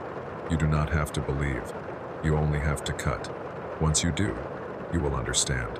Sam's breath came fast, his chest tight. The prisoner moaned again, arm extended, trembling in its chain, as if offering itself willingly. The sound of the sauce bubbling filled the silence, punctuated by the faint hiss of steam. Sam stared at the knife in his hand. His fingers curled, resisting, but the weight of the blade seemed to pull him down, guiding his movements. His mind screamed refusal, but his body leaned forward, drawn by something deeper than will. The chef's hand rested on his shoulder, steadying him. Go on, he whispered. Taste what devotion feels like. The air thickened, heavy with spice and iron. The prisoner's eyes met his, dull but unblinking. Sam's vision blurred. He raised the knife, his arm trembling violently, hovering above scarred flesh. The room held its breath. The sauce bubbled. The chains whispered. And in that suspended silence, Sam realized the truth. Whether he cut or not, the kitchen would claim him. His choice was only the speed of his surrender. The blade quivered, and the chef smiled, as if the outcome had already been decided. The knife trembled in Sam's hand. Its weight was wrong, too alive, as if the blade had absorbed everything it had touched and now whispered to him in silence. His fingers tried to let go, but the handle clung to his palm, slick and insistent. The chef's hand remained on his shoulder, heavy, warm, patient. It is not cruelty, he murmured, his voice rolling slow and even, like a lullaby spoken at the edge of sleep. It is craft. It is care. We do not waste. We do not abandon. Every cut is an offering. Every slice, an answer to hunger that has no end. The prisoner shifted against the wall. Chains rattled softly, almost musical. His arm stretched, thin as bone wrapped in paper, trembling but steady. The scars glistened under the lamplight, old and new merging into a single map of suffering. His lips parted, and a whisper rose, barely audible, broken by breath. Do it. The words slid into Sam's ear like water. He flinched, shaking his head. Number I won't. I can't. The chef leaned closer. His eyes were calm, too calm, as though he had stood at this moment countless times before, watching others struggle the same way. You already have, he said. Each time you lifted the spoon, each time you praised the dish, each time you told the world it was divine, you cut him without even seeing. Sam's stomach twisted. The bowls he had devoured, the words he had written, all now felt like crimes. He wanted to scream that he hadn't known, that ignorance was not guilt. But the prisoner's eyes, dull, endless, patient, seemed to say otherwise. The chef guided his arm lower. The blade hovered above torn flesh, the scar that had never healed. The sauce simmered louder, as though the kitchen itself waited for its ingredient. Steam curled into Sam's face, damp and sweet, carrying the same scent that had once been joy, now turned poison. His thoughts blurred. Hunger and horror tangled until he could no longer tell which was which. His mouth filled with saliva, even as bile rose in his throat. He wanted to vomit. He wanted to taste. He wanted to run. He wanted to cut. All at once, the chef whispered, almost kind. Hunger writes the oath. All we do is sign. Sam's arm dropped. The blade touched skin. The prisoner did not flinch. He only closed his eyes, exhaling slowly, like a man surrendering to a ritual he had rehearsed many times before. The chain rattled once, then stilled. Sam froze, his mind fractured. He felt the pulse beneath the knife, faint but steady, and realized he was holding not just a weapon but the key to a cycle older than him, older than the restaurant, perhaps older than the city itself. For a heartbeat he thought he had a choice, to drop the knife, to fight, to resist. But when he lifted his eyes, the chef was smiling. And Sam knew. The choice had already been made the first time he stepped through the restaurant's door. The blade pressed down. The sound was soft, flesh yielding, a cut so precise it seemed to silence the entire room. The sauce bubbled once, releasing a burst of fragrance that wrapped itself around Sam's throat and filled his lungs. The chef's voice rose, steady and proud. "Good. You see? You are part of it now. You will never leave." Sam's vision swam. The room folded inward, the chains tightening, the steam rising. He no longer knew if he was standing at the block or shackled to the wall. He saw his own hands pale and trembling, his own skin marked by scars that had not yet been made. The kitchen sang its low, endless hymn, the knife's rhythm, the chain's whisper, the sauce's slow breath. And when Sam closed his eyes, he could still taste the sweetness. He could still crave it. The curtain fell silent once more. In the morning, the restaurant opened as it always did. Diners filled the tables. Bowls were served, steam rising, sauce glistening. Patrons leaned back with half-closed eyes, whispering that they had never tasted anything so rich, so unforgettable. And behind the curtain, in the quiet hum of knives and simmering pots, the chef smiled. The recipe endured, because hunger never ends. Episode 4. The Last Ride. The last passenger of the night never feels like the others. There's a weight to them, a silence that seeps into the car as if they've brought the storm in with them. Sometimes they arrive like a question, sometimes like a warning, and sometimes like something you were never meant to meet. Liam promised himself this would be the final ride. One more fare, then home, wet shoes abandoned at the door, a drink in hand, the sound of rain to lull him into sleep. But the app chimed, pulsing across the dashboard, and he answered. The streets were empty. Empty meant easy, or so he thought. The rain had been falling for hours, a steady silver curtain that blurred the city into a watercolor of neon and shadow. Streetlights shimmered on the slick asphalt, doubling themselves in long, broken reflections. Each red light glowed like a lantern beneath the storm. Each passing bus sent waves rolling against the curb.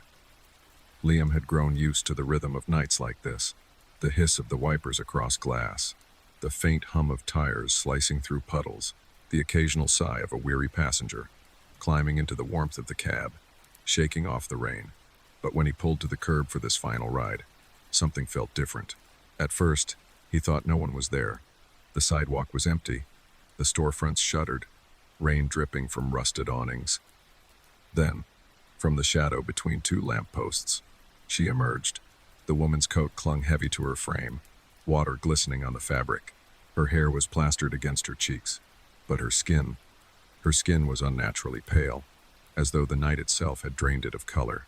She walked slowly, each step deliberate, as though guided not by urgency but by inevitability. She opened the back door without hesitation and slipped inside. The interior light flickered briefly across her face. White, blank, lips pressed thin, eyes fixed ahead. The door clicked shut. The air changed. It was not colder exactly, but heavier, as though the car had taken on an extra weight invisible to sight. The faint smell of rain was replaced by something softer, harder to name, a faint sweetness, like damp earth, turned up by a shovel. Liam cleared his throat, trying to shake the unease. "Evening. Where to?" Her voice came softly, without pause, as though rehearsed. "The cemetery."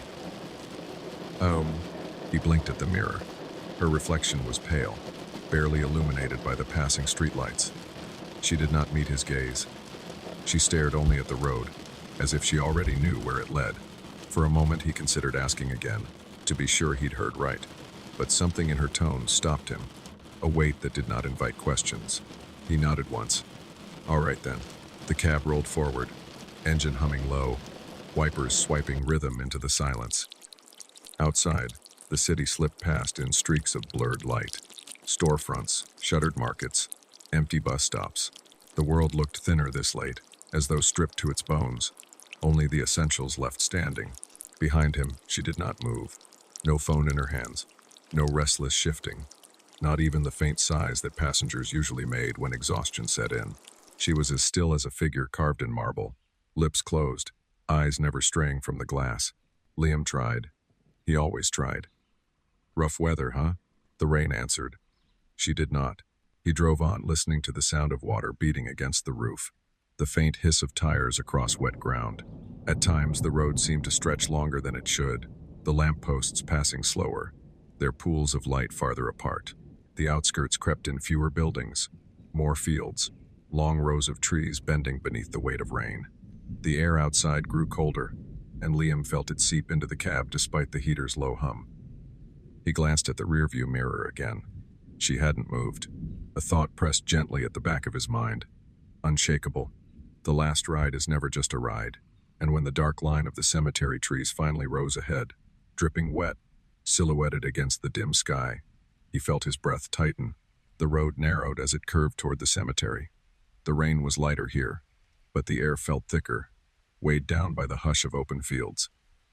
The lamps that had lined the city streets were gone, replaced only by the weak glow of Liam's headlights, tunneling through the mist. The trees pressed close, their branches heavy with water, their shadows bending across the pavement like long, crooked arms. Liam's grip on the wheel tightened. Every instinct told him to keep driving, to finish the trip and be done with it, but something deeper whispered otherwise. It wasn't just the silence from the back seat, or the pale stillness of the woman. It was the sense that the road itself was leading him somewhere he was not meant to go.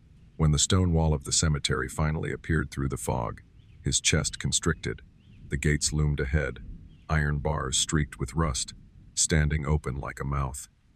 Beyond them, the gravestones rose in uneven rows, their tops glistening with rain, each one catching the light for only a second before it slipped back into shadow. His voice came out lower than he expected, steady but false. "Sorry, car's acting up. I'll have to stop here." He eased the cab toward the edge of the road, near a ditch where the water pooled dark and still. The tires hissed against the wet ground, then settled. The engine idled, a soft growl in the quiet. For the first time since she had entered, the woman moved. Slowly, deliberately. She leaned forward just enough for the light to catch her face in the mirror. Her expression did not change, but her lips curved into the faintest smile. "Thank you," she whispered. Her hand found the door handle. The latch clicked. The door opened. Rain drifted in, cold against the warmth of the cab. She stepped out without hurry, her shoes silent against the wet ground. For a heartbeat, she stood there in the glow of the headlights, her figure pale against the dark trees. Then she was gone, slipping into the night, leaving only the door swinging softly shut behind her. Liam sat frozen. His hands still clutched the wheel, his breath shallow. Relief came first, sharp, dizzying. The release of tension he had carried too long. She was gone. The silence was his own again. He let out a long breath, shaking his head. "Just another fare," he muttered. "Just a strange one, that's all." He shifted in his seat, reaching for the gear to pull away. But something stopped him. The back seat. He glanced in the mirror. Empty. It was empty.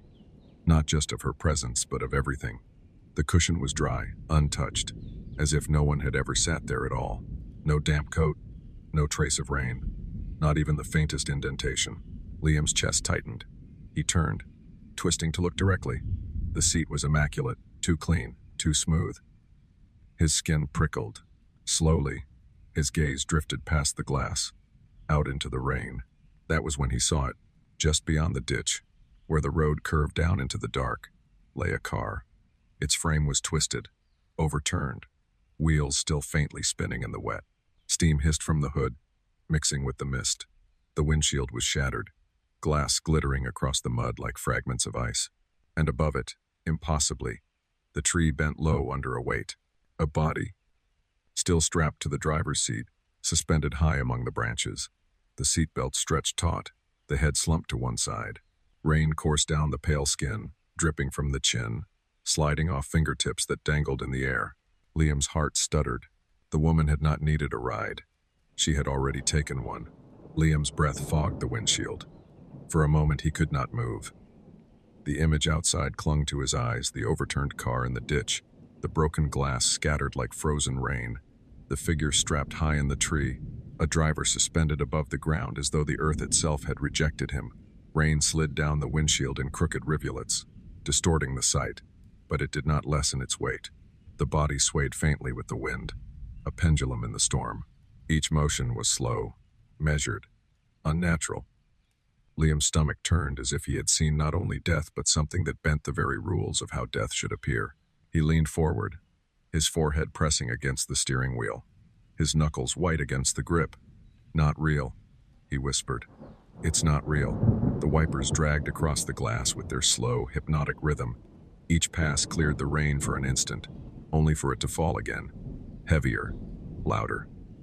His ears filled with the sound, the endless patter of water, the hiss of the tires against wet gravel, the faint groan of the engine idling. Then came another sound, a breath, not his, soft, close, exhaled into the air behind him. Liam's heart slammed against his ribs. His eyes snapped to the rearview mirror. At first there was only darkness. The back seat seemed empty, just as it had before. Then the shadows shifted, folding into shape. A pale outline emerged, blurred at the edges, as though carved from fog. A face. Her face. The woman sat upright, her coat dripping wet, though no water stained the seat beneath her. Her hair clung to her cheeks, strands matted with rain, or perhaps not only rain. Her skin gleamed too white, stretched too thin, and her eyes no longer held the blank calm of before. They glistened now with something darker, hollow yet sharp, as though they had learned to see through him entirely. Blood traced her forehead in thin, deliberate lines. It slid across her temple, down her jaw, dripping slowly onto the fabric of her collar. Her mouth was closed, but her lips trembled faintly, as if words were pushing against them, waiting to be released. Liam could not breathe, his lungs locked, his throat dry, his hands frozen on the wheel. The woman tilted her head, the movement stiff, almost mechanical. Her eyes widened slightly, and in the mirror her gaze pinned him as surely as the chains of the overturned car pinned its driver. Her lips parted. The voice that spilled into the cab was wet, broken, carrying the weight of earth and rain. "I told you not to stop by the ditch." The words echoed, bending the air, heavier than the storm outside.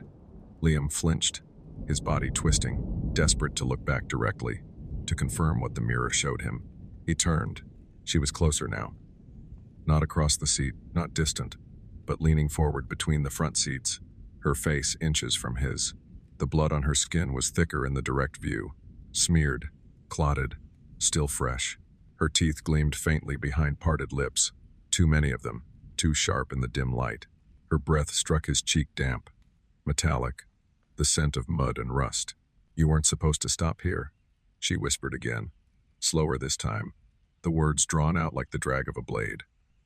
Liam recoiled, pressing himself against the driver's door, one hand scrambling for the handle, but the lock refused to give.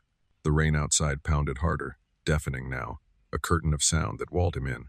The engine sputtered once, lights dimming across the dash, then steadied again, weaker than before.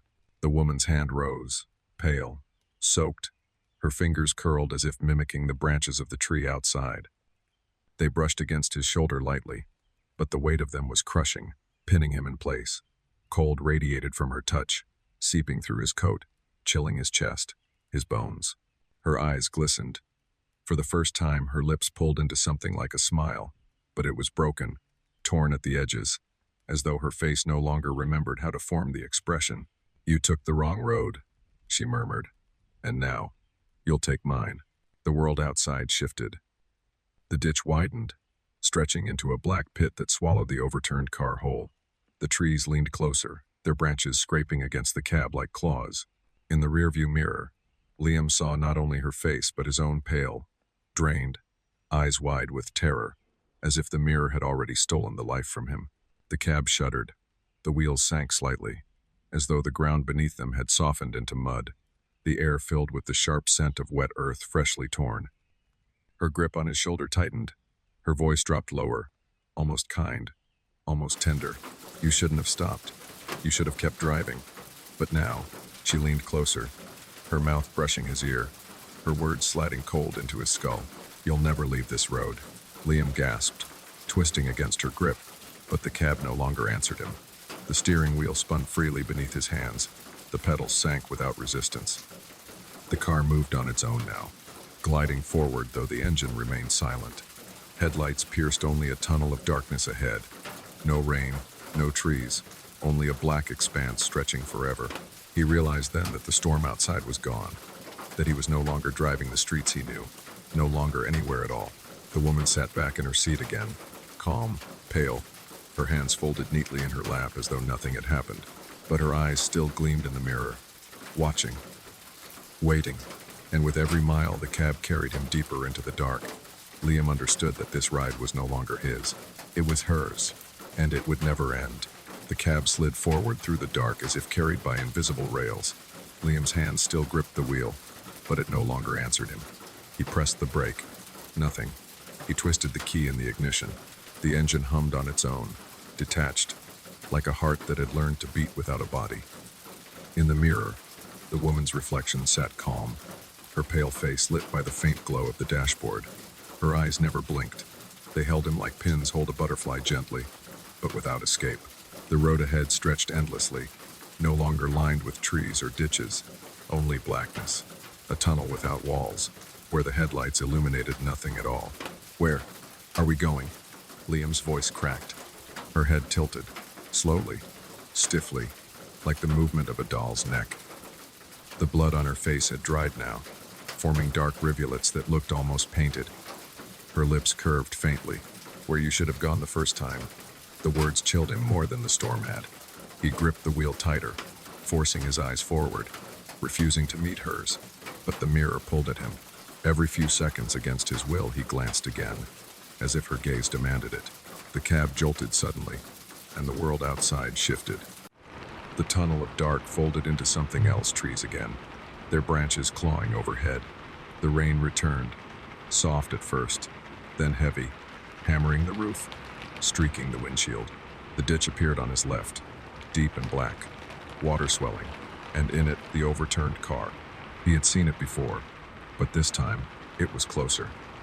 The metal groaned, shifting under its own weight, glass cracking further. The body suspended in the tree swayed harder, rain streaming from its limbs. The head lolled toward the cab, as if looking down at him. Liam's breath broke. The woman leaned forward, whispering in a voice that was not meant for ears but for bones. "Look closer." He did, and what he saw hollowed him. The driver's face, slack, pale, rain-soaked, was his own jaw, his own hair plastered to his forehead, his own body, hanging broken in the tree.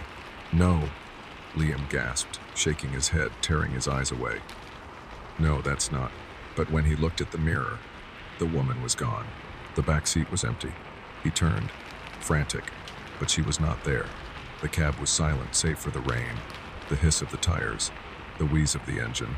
A sound drew his gaze back to the ditch. Footsteps, wet, slow, coming from outside. She walked toward the cab now, not pale but crimson, her coat soaked in blood that dripped steadily onto the ground, mixing with the rain.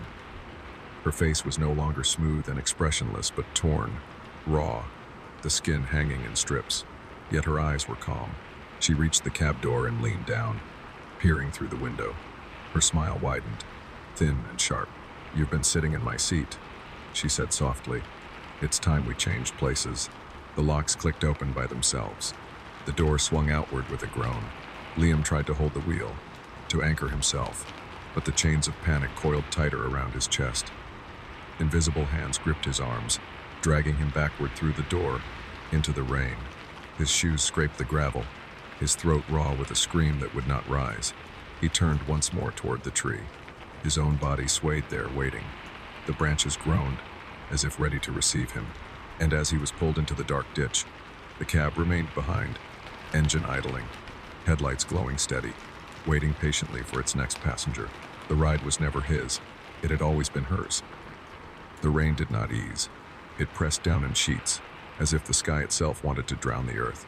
Each drop struck with the weight of stone, blurring the world until nothing remained but water and shadow. Liam lay half sunk in the ditch, his clothes plastered to his skin, his chest rising in ragged, panicked bursts. The tree above groaned, the seatbelt creaked, and his own broken body swayed in the branches, waiting. No, his voice was small, a whisper lost in the hiss of the storm. "No, I'm alive. I'm alive." But the rain did not argue. The rain did not comfort. The rain only dragged him deeper, filling the ditch until the water reached his ribs. Then his throat. He kicked, gasped, clawed upward, Mud slithered under his nails, thick and unyielding. The ground seemed to hold him, pressing him into the place where the others had gone before him. He dared to look at the cab again. Through the downpour, its headlights glowed faintly, steady and calm, as though untouched by the storm. The wipers swayed back and forth with their slow, hypnotic rhythm, and in the driver's seat sat the woman. Her posture was relaxed, her hands easy on the wheel, her eyes forward. She did not glance back at him. She did not need to. The cab was hers now. The engine purred. Tires shifted against the wet road. The car began to roll forward, leaving him behind. "Wait," Liam cried, his voice cracking. "Please, don't leave me here. For a moment. Just a moment." He thought the brake lights flared. A pause. A hesitation. But then the cab rolled on. Slow, deliberate, disappearing into the rain until only the faint glow of red taillights remained. Then nothing. The ditch grew quieter without it. Only the tree above gave sound, the creak of branches bending. The squeal of the seatbelt pulled taut. The body in the branches shifted, tilting its head downward. Rain streamed off its chin, sliding across pale lips. Its eyes opened, clouded but unmistakable. Liam's eyes. "No," he whispered again, shaking his head violently, splashing water against the ditch's sides. "That's not me. That's not." The words broke. The reflection above smiled faintly, a grim curve of lips. Its chest rose with a breath he could not take. Its arms dangled like broken ropes, fingers twitching. And then it spoke. "You shouldn't have stopped." Liam froze. His pulse halted for a beat. The voice was his own, warped by water, stretched by wind. Hearing it outside himself felt like having his thoughts stolen and spoken back, twisted and wrong. I didn't know," he stammered. I just wanted to finish the night. Just one more ride." The figure swayed, its seatbelt squealing against the bark. The words came again, steadier this time. "One more ride is all it takes." The ditch groaned beneath him. The mud tightened around his legs, gripping his ankles, his calves, pulling him downward. Water spilled into his mouth, choking him. He thrashed, but each movement only drew him deeper. The tree bent lower, its branches stretching, wrapping toward him as though eager to embrace. "No!" he screamed, clawing at the air. "I won't take your place. I won't." But the reflection above smiled wider. The rain blurred its edges until it looked less like another body and more like a mirror. Liam could no longer tell where the figure ended and where he began. His chest convulsed, his breath hitched. His own reflection's lips moved in perfect time with his. "You already have." The ditch swallowed him. When Liam opened his eyes, the world was different. The rain had stopped. The night was calm. He sat behind the wheel of the cab, his clothes dry, his hands steady on the leather. The dashboard glowed softly, the app waiting, the meter at 0.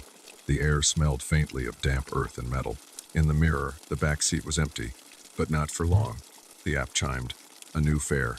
The address blinked across the screen. Liam's foot pressed the pedal without his permission. The cab rolled forward, smooth, silent. The streets were empty again, washed clean by the storm. Neon signs flickered their tired glow. The world looked just as it had before, but Liam knew better. He knew because he no longer felt the wheel, no longer felt the seat beneath him. He was weightless, hollow, his body only a shell that obeyed another's hunger. At the corner, a figure waited, a man in a long coat, shoulders hunched, phone in hand. He lifted his head as the cab approached, his face lit by the glow of the screen. He stepped forward, opened the door, and climbed inside, dripping rainwater onto the seat. The door shut with a soft click. Liam's mouth opened. His voice came out smooth, steady, practiced, words that did not belong to him, but that the cab demanded. "Where to?" The passenger hesitated, shifting in the back seat. His voice was tired, unthinking. "The cemetery." The meter ticked. The tires rolled. The headlights pierced the night, and Liam, who was no longer Liam, drove on. By morning, the road by the ditch was quiet again. No overturned car, no body in the tree, no trace at all of what had happened. Only a patch of earth softer than the rest, waterlogged, as if the rain there had fallen harder than anywhere else. Drivers passed without noticing, their radios humming, their lives untouched. But somewhere, Beyond the reach of morning light, the cab waited. The app chimed, and the last ride began again, because some passengers are never just passengers, and some drivers never get to go home. Episode 5. The sublevel. The elevators in hospitals never really rest. Even when the corridors are empty, even when the lights dim, the cars move on their own, stopping at floors no one has called, as if someone else, somewhere unseen, is still riding.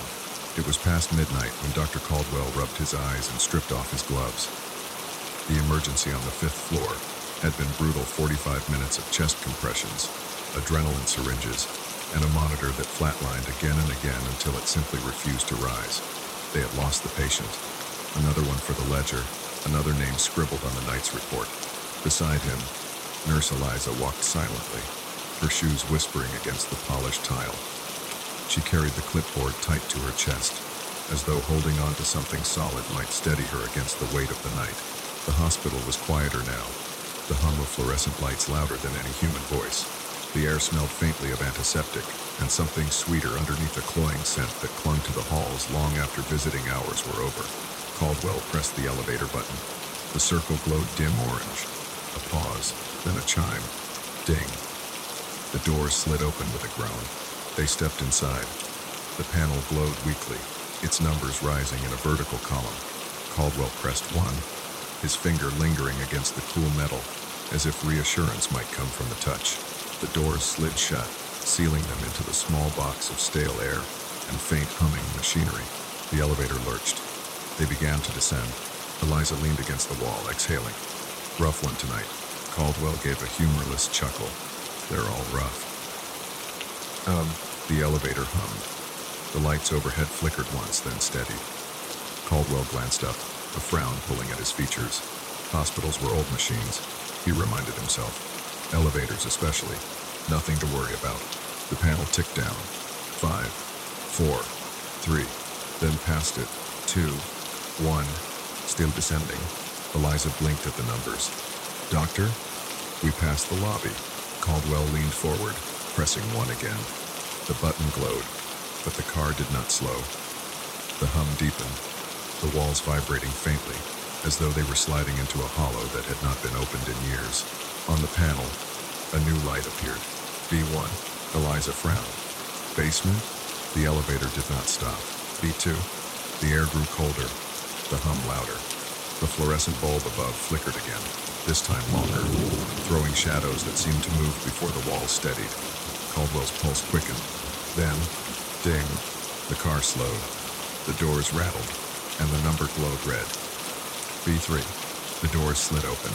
Beyond them was a corridor of gray tile, dimly lit, the kind of sterile place that felt more like storage than hospital. The air that drifted in was heavy, chilled, and carried a faint metallic tang, and in the doorway stood a girl. Her skin was pale, her hair falling in dark tangles across her shoulders. Her eyes were fixed straight ahead, blank, unfocused, as though she were staring through them both. Around her wrist, bright even in the gray light, was a strip of red cloth tied snugly against her skin. She took 1 step forward. Caldwell's hand shot to the panel, slamming the button for close. His breath came fast, sharp. Eliza turned to him, startled. What are you doing? She needs help. The doors shuddered as they drew together, the girl's face narrowing into a thin slice of white before vanishing entirely. The ding of closing rang soft, final, like a bell at the end of a service. Caldwell pressed his back to the wall, chest heaving. His hands trembled against his sides. Eliza stared at him, brows furrowed. Why didn't you let her in? The doctor's voice cracked, raw with something colder than fear. Because that wasn't a patient. She blinked. What do you mean? His eyes were wide, unfocused, as though replaying memories he'd spent years trying to bury. B3 isn't storage. It's the morgue. And every body down there, every one of them is marked with a red band. The silence that followed was heavier than the air itself. The elevator groaned, beginning to move again, and slowly, almost playfully. Eliza smiled. The elevator continued to hum, descending again, though Caldwell could no longer tell whether it was moving fast or impossibly slow. The sensation was strange, like sinking in water. Every breath felt heavy in his chest, as though the very air inside the car thickened with each passing floor. He leaned his back harder against the wall, palms pressed flat against the cold steel, trying to steady the hammer of his heart. His reflection stared back at him in the polished surface of the door, his own face, pale, drawn, the lines of exhaustion deeper than he remembered. In the faint shimmer, even his reflection seemed ready to collapse. Eliza still stood opposite him, one hand lightly brushing her clipboard, the other resting at her side. She did not look shaken. If anything, her posture was calm, her breathing even, as if nothing unusual had happened at all. The corners of her mouth still held the faint shadow of that smile, too delicate to be overt, but there nonetheless. Caldwell's voice broke the silence first. It was low, hoarse, struggling to form words. You don't understand. No one should be down there. Eliza tilted her head slightly, her dark hair shifting with the movement. Down where? He hesitated, throat dry. B3, the morgue. It's restricted, always locked. Only staff with clearance pathologists, orderlies who prepare the bodies. His voice faltered on the last word. He swallowed. That girl, she wasn't alive. Eliza's brow furrowed, but not with disbelief. It was more like amusement, like someone humoring a child's tale. She looked alive to me. Number. Caldwell shook his head violently. He could still see the image burned into his vision, the pale face, the blank eyes, the strip of red cloth gleaming at her wrist. Didn't you see the band? The red band? She blinked, as if considering. What about it? Caldwell's chest tightened. His voice came out fast, frantic. That's how they mark them.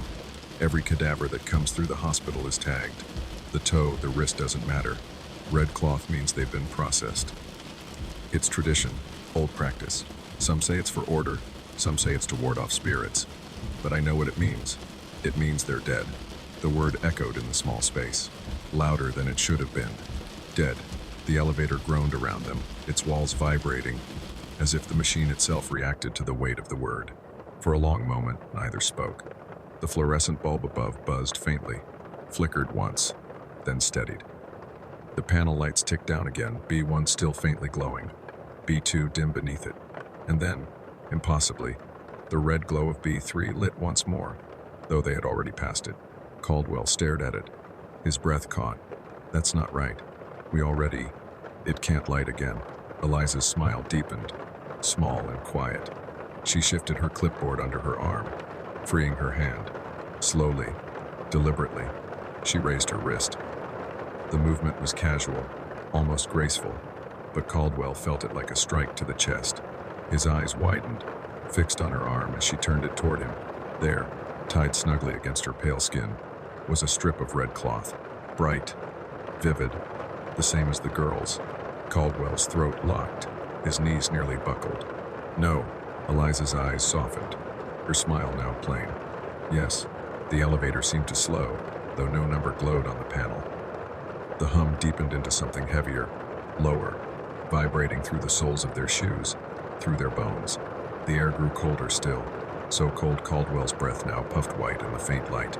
Eliza studied him calmly, tilting her wrist so the cloth caught the glow. You know, Doctor, you've worked here longer than anyone. You've seen them come in. You've signed the reports. You've told families there was nothing more to be done. You know better than anyone how thin the line island. Bam.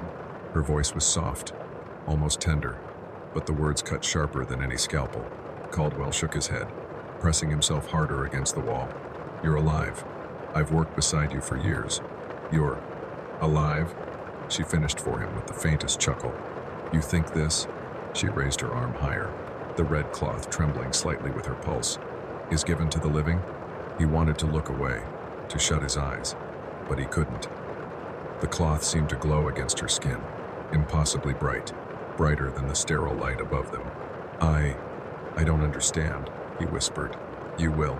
The hum grew louder. The numbers on the panel flickered once, then went dark.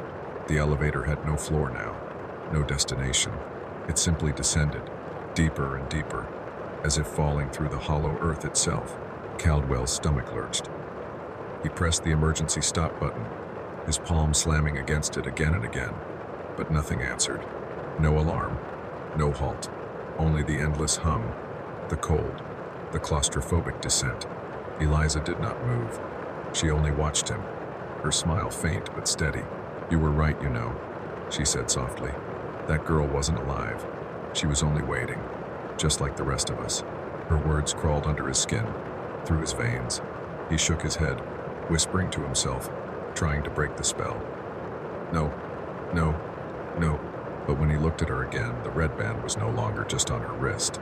It was on his. Caldwell gasped, jerking his arm upward. There it was, tied snugly against his skin, wet and vivid, as though it had been waiting all along. He clawed at it desperately, trying to pull it free, but the knot would not budge. The cloth seemed part of him, fused to flesh, impossible to tear. Eliza's eyes glistened in the dim light. "Now you see, we don't choose the descent. We only ride it." The elevator groaned, the walls shuddering as though straining under pressure. A faint sound echoed from below, distant, metallic, rhythmic. It was not machinery. It was a bell, a small bell, ringing faintly, like the ones tied to the toes of the dead in older times, a tradition meant to distinguish life from stillness. Ding! The sound climbed up the shaft, hollow and patient. Ding! Caldwell pressed his hands to his ears, shaking violently. "Stop it, please." Eliza stepped closer, the clipboard pressed casually against her hip, her other hand still raised to display the band. She whispered in his ear, calm as a lullaby. "You were never riding to the lobby, Doctor. You've been going down all along." The bell rang again, louder now, closer. Ding! And the doors began to slide open. The doors parted with a slow, reluctant groan, as though the steel itself feared what lay beyond.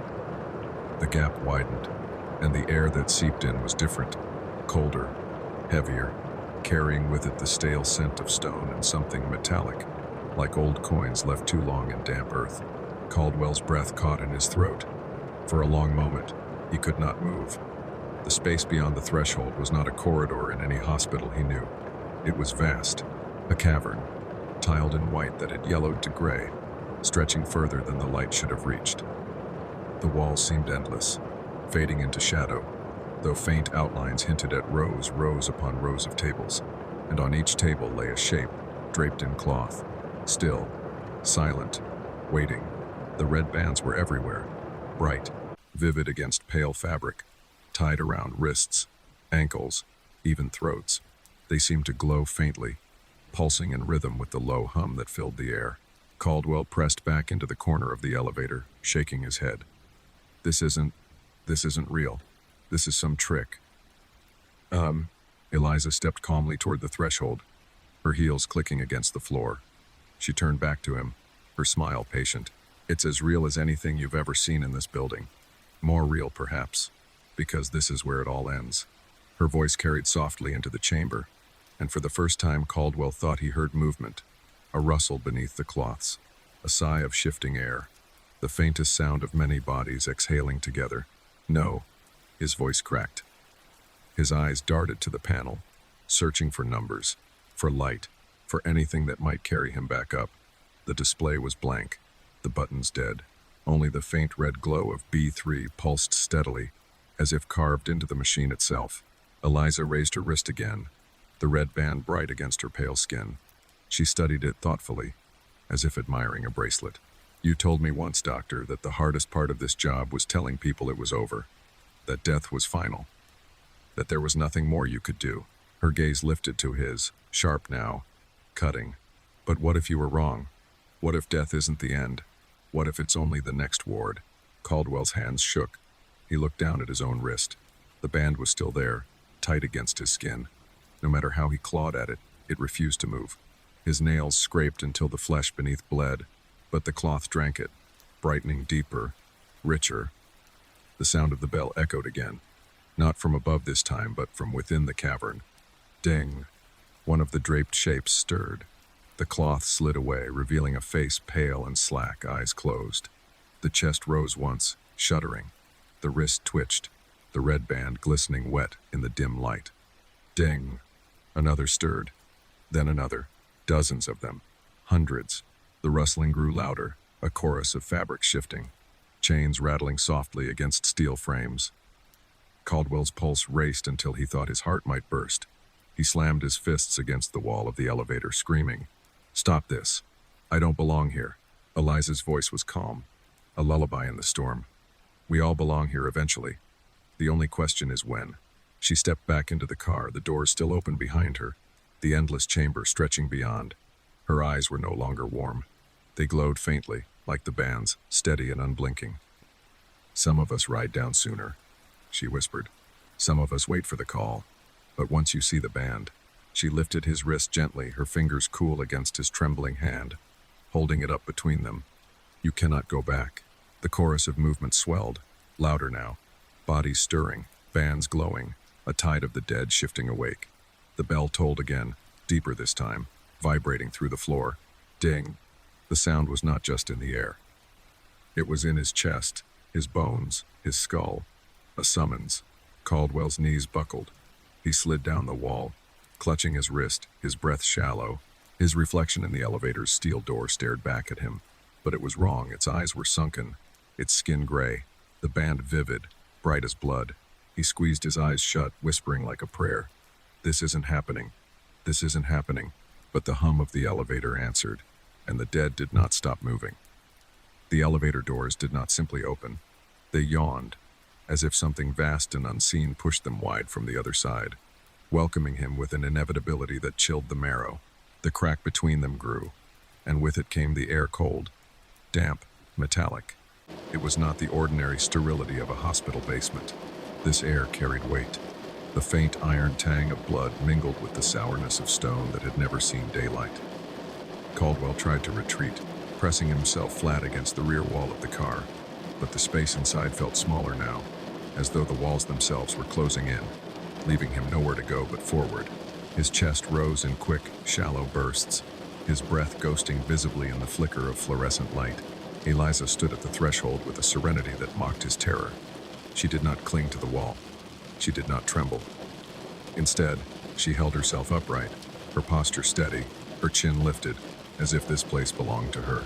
The faint smile on her lips had sharpened, no longer polite or uncertain, but assured. She turned slightly, the red band on her wrist catching the dim light, glowing faintly like a coal banked in ash. Beyond her stretched the chamber. Caldwell's eyes strained against the gloom, trying to measure its depth, but the sight defied sense. The room was too wide, too long, stretching further than the boundaries of the hospital could ever contain. The walls faded into shadow before he could find their end. The ceiling hung low at first, pipes and conduits running like veins, but further out it seemed to rise higher, arching into darkness like the vault of a cathedral. And within that endless expanse were the tables, row upon row, each one identical cold steel frames topped with slabs of stone. Upon them lay bodies, draped in cloths, yellowed with time and dampness. Some were covered fully, shapeless bundles that suggested a human form beneath.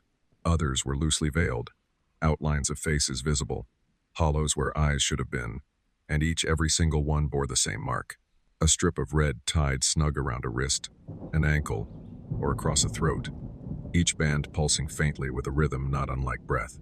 Caldwell's crease weakened. He gripped the rail of the elevator, fingers numb, knuckles bloodless. This isn't possible, he rasped. The chamber answered. The cloths rustled faintly, as if stirred by a breeze that did not exist. A sigh swept across the rows, not from a single mouth but from many. Layered, overlapping, the air thickened with the sound, heavy with the weight of 100 lungs remembering how to draw in air. Eliza glanced back at him, her smile widening. You see them, don't you? You hear them? He shook his head violently, whispering hoarsely, They're dead. They have to be. Her voice was calm, even kind. And yet, they breathe. The sound grew louder, the shifting of cloth, the scrape of chains against metal. Caldwell's eyes darted across the chamber, watching as hands twitched beneath shrouds, as fingers curled against sheets, as ankles flexed, testing their bonds. He tried to count but lost track as movement spread like ripples on water. The bell rang. Ding. It did not come from the elevator this time. It came from within the chamber itself, reverberating off stone and steel, sinking into his bones. One of the bodies near the front shifted violently. The cloth slipped away from its face. Caldwell saw the hollow cheeks, the pale lips, the half-lidded eyes. A wrist lifted weakly. the red band glistening wet as though freshly tied. Ding! Another moved, then another. The sound rolled through the rows, and with each chime, more figures stirred. Their breathing grew louder, a chorus of ragged inhales and sighing exhales, the collective gasp of a multitude rising together. Caldwell clutched his head, shutting his eyes, but the sound did not fade. It was inside him now, in the hollow of his chest, in the rush of his blood. He felt the band on his wrist pulse in time with the bell, tugging faintly, pulling him forward. He forced his eyes open, desperate for something human, something sane, but Eliza only stood calmly at the threshold, clipboard tucked under one arm, her band gleaming brighter now. She turned her wrist, studying the cloth with something like pride, then lifted her gaze back to him. "Doctor," she said softly, "how many times have you told a family that their loved one was gone? How many times have you watched them weep while you signed the report? Did you believe it ended there?" He shook his head frantically, voice breaking. "It does end there. It has to. Otherwise..." "Otherwise what?" She interrupted gently. "Otherwise you would have to admit that you've been guiding them here all along." Her words crushed him. He remembered every declaration of time of death, every moment when he had removed his gloves and lowered his eyes, every time he had told someone, "I'm sorry, we did everything we could." Faces blurred before him, a tide of grief-stricken eyes and voices. And now, here, in this place, he heard their echoes returning. The bell rang again. Ding! This time the sound shook the floor. The bodies sat up in unison, hundreds of them, their cloths sliding from their shoulders, their bands blazing scarlet in the gloom. Eyes opened, not bright, not alive, but heavy, unblinking, fixed on him. Caldwell screamed, but the chamber swallowed his voice. The red band on his wrist tightened, the knot digging into flesh, veins throbbing beneath it. He clawed at it with his nails until his skin tore, blood streaking down his arm. But the cloth drank greedily, glowing brighter, binding tighter. The elevator doors did not close. They never would. And as the sea of eyes turned toward him, as the tide of red bands pulsed in unison, Eliza whispered behind him, her voice smooth, inevitable. "You belong to them now." The hum inside the elevator had become a roar. Not the roar of machines, but of countless lungs drawing breath that should have ended long ago. Caldwell's heart hammered against his ribs. Wild, futile, trying to outrun the rhythm of the red band that bound his wrist. Each pulse of the cloth was an order, a command, dragging him deeper into the chamber's embrace. He stumbled forward, shoes squeaking against the damp tile. His legs felt boneless, as if the ground itself had grown magnetic, pulling him step by step into the rows of tables. The bodies sat upright now, silent and still, their eyes blank but locked on him. Not a single head turned to Eliza, not a single hand lifted toward her. They were all waiting for him. "Eliza, please." His voice broke into a sob. "You've worked beside me. You've seen me save lives. You know I don't belong here." Her footsteps were calm as she followed, clipboard tapping lightly against her side. "Doctor," she said with a kindness that burned more than cruelty, "you belong more than anyone. You've lived in the shadow of this ward for years, telling yourself you were keeping people from it, but you were only sending them ahead."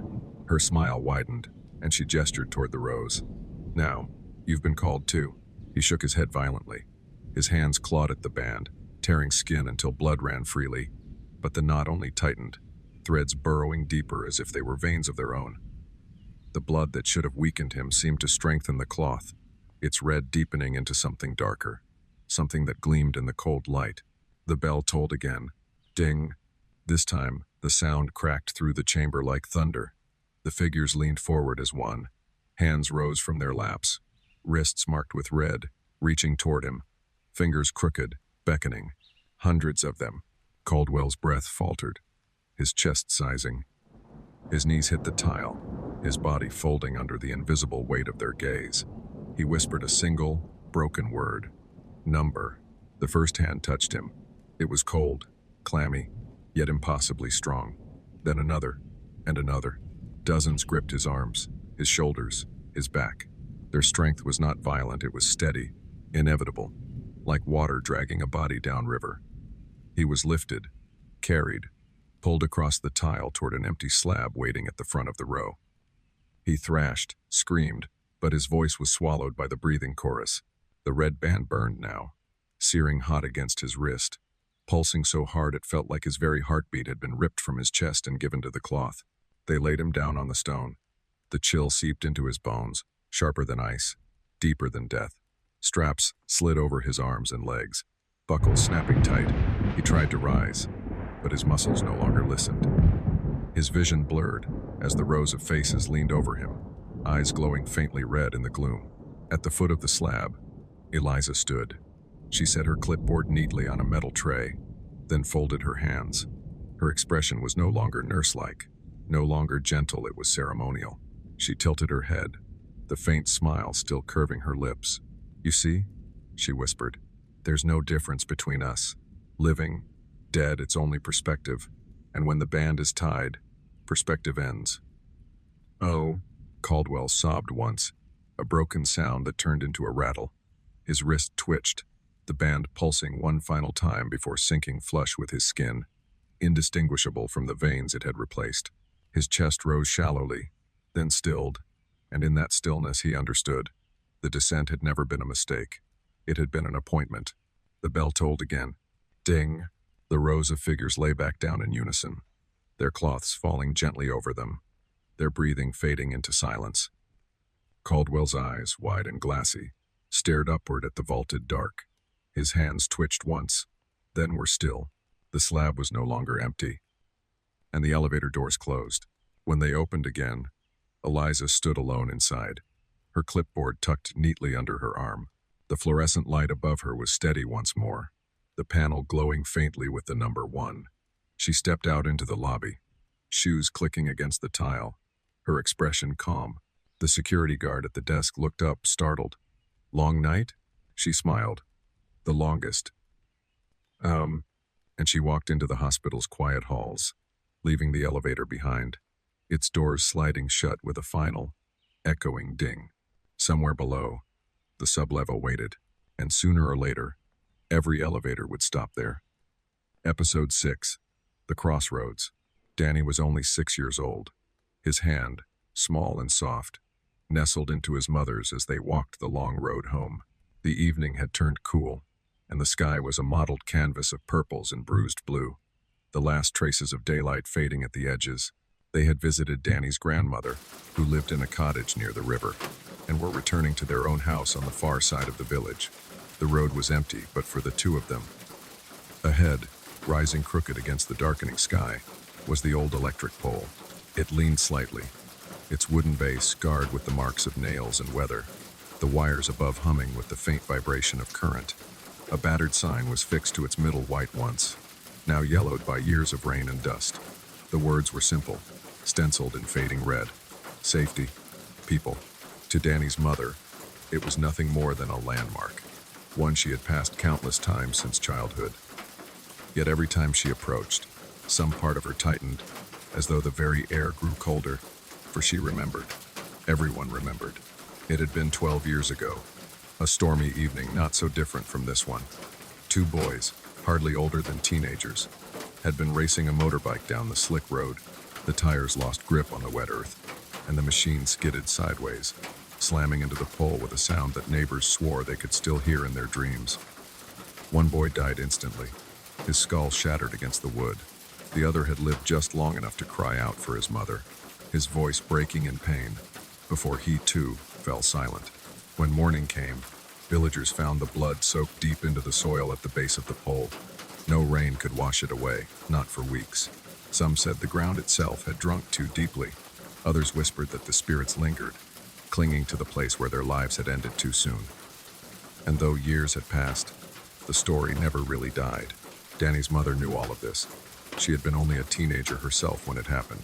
She remembered standing at a distance, watching as the broken bike was dragged away, as the bodies were wrapped hastily in cloth and carried off.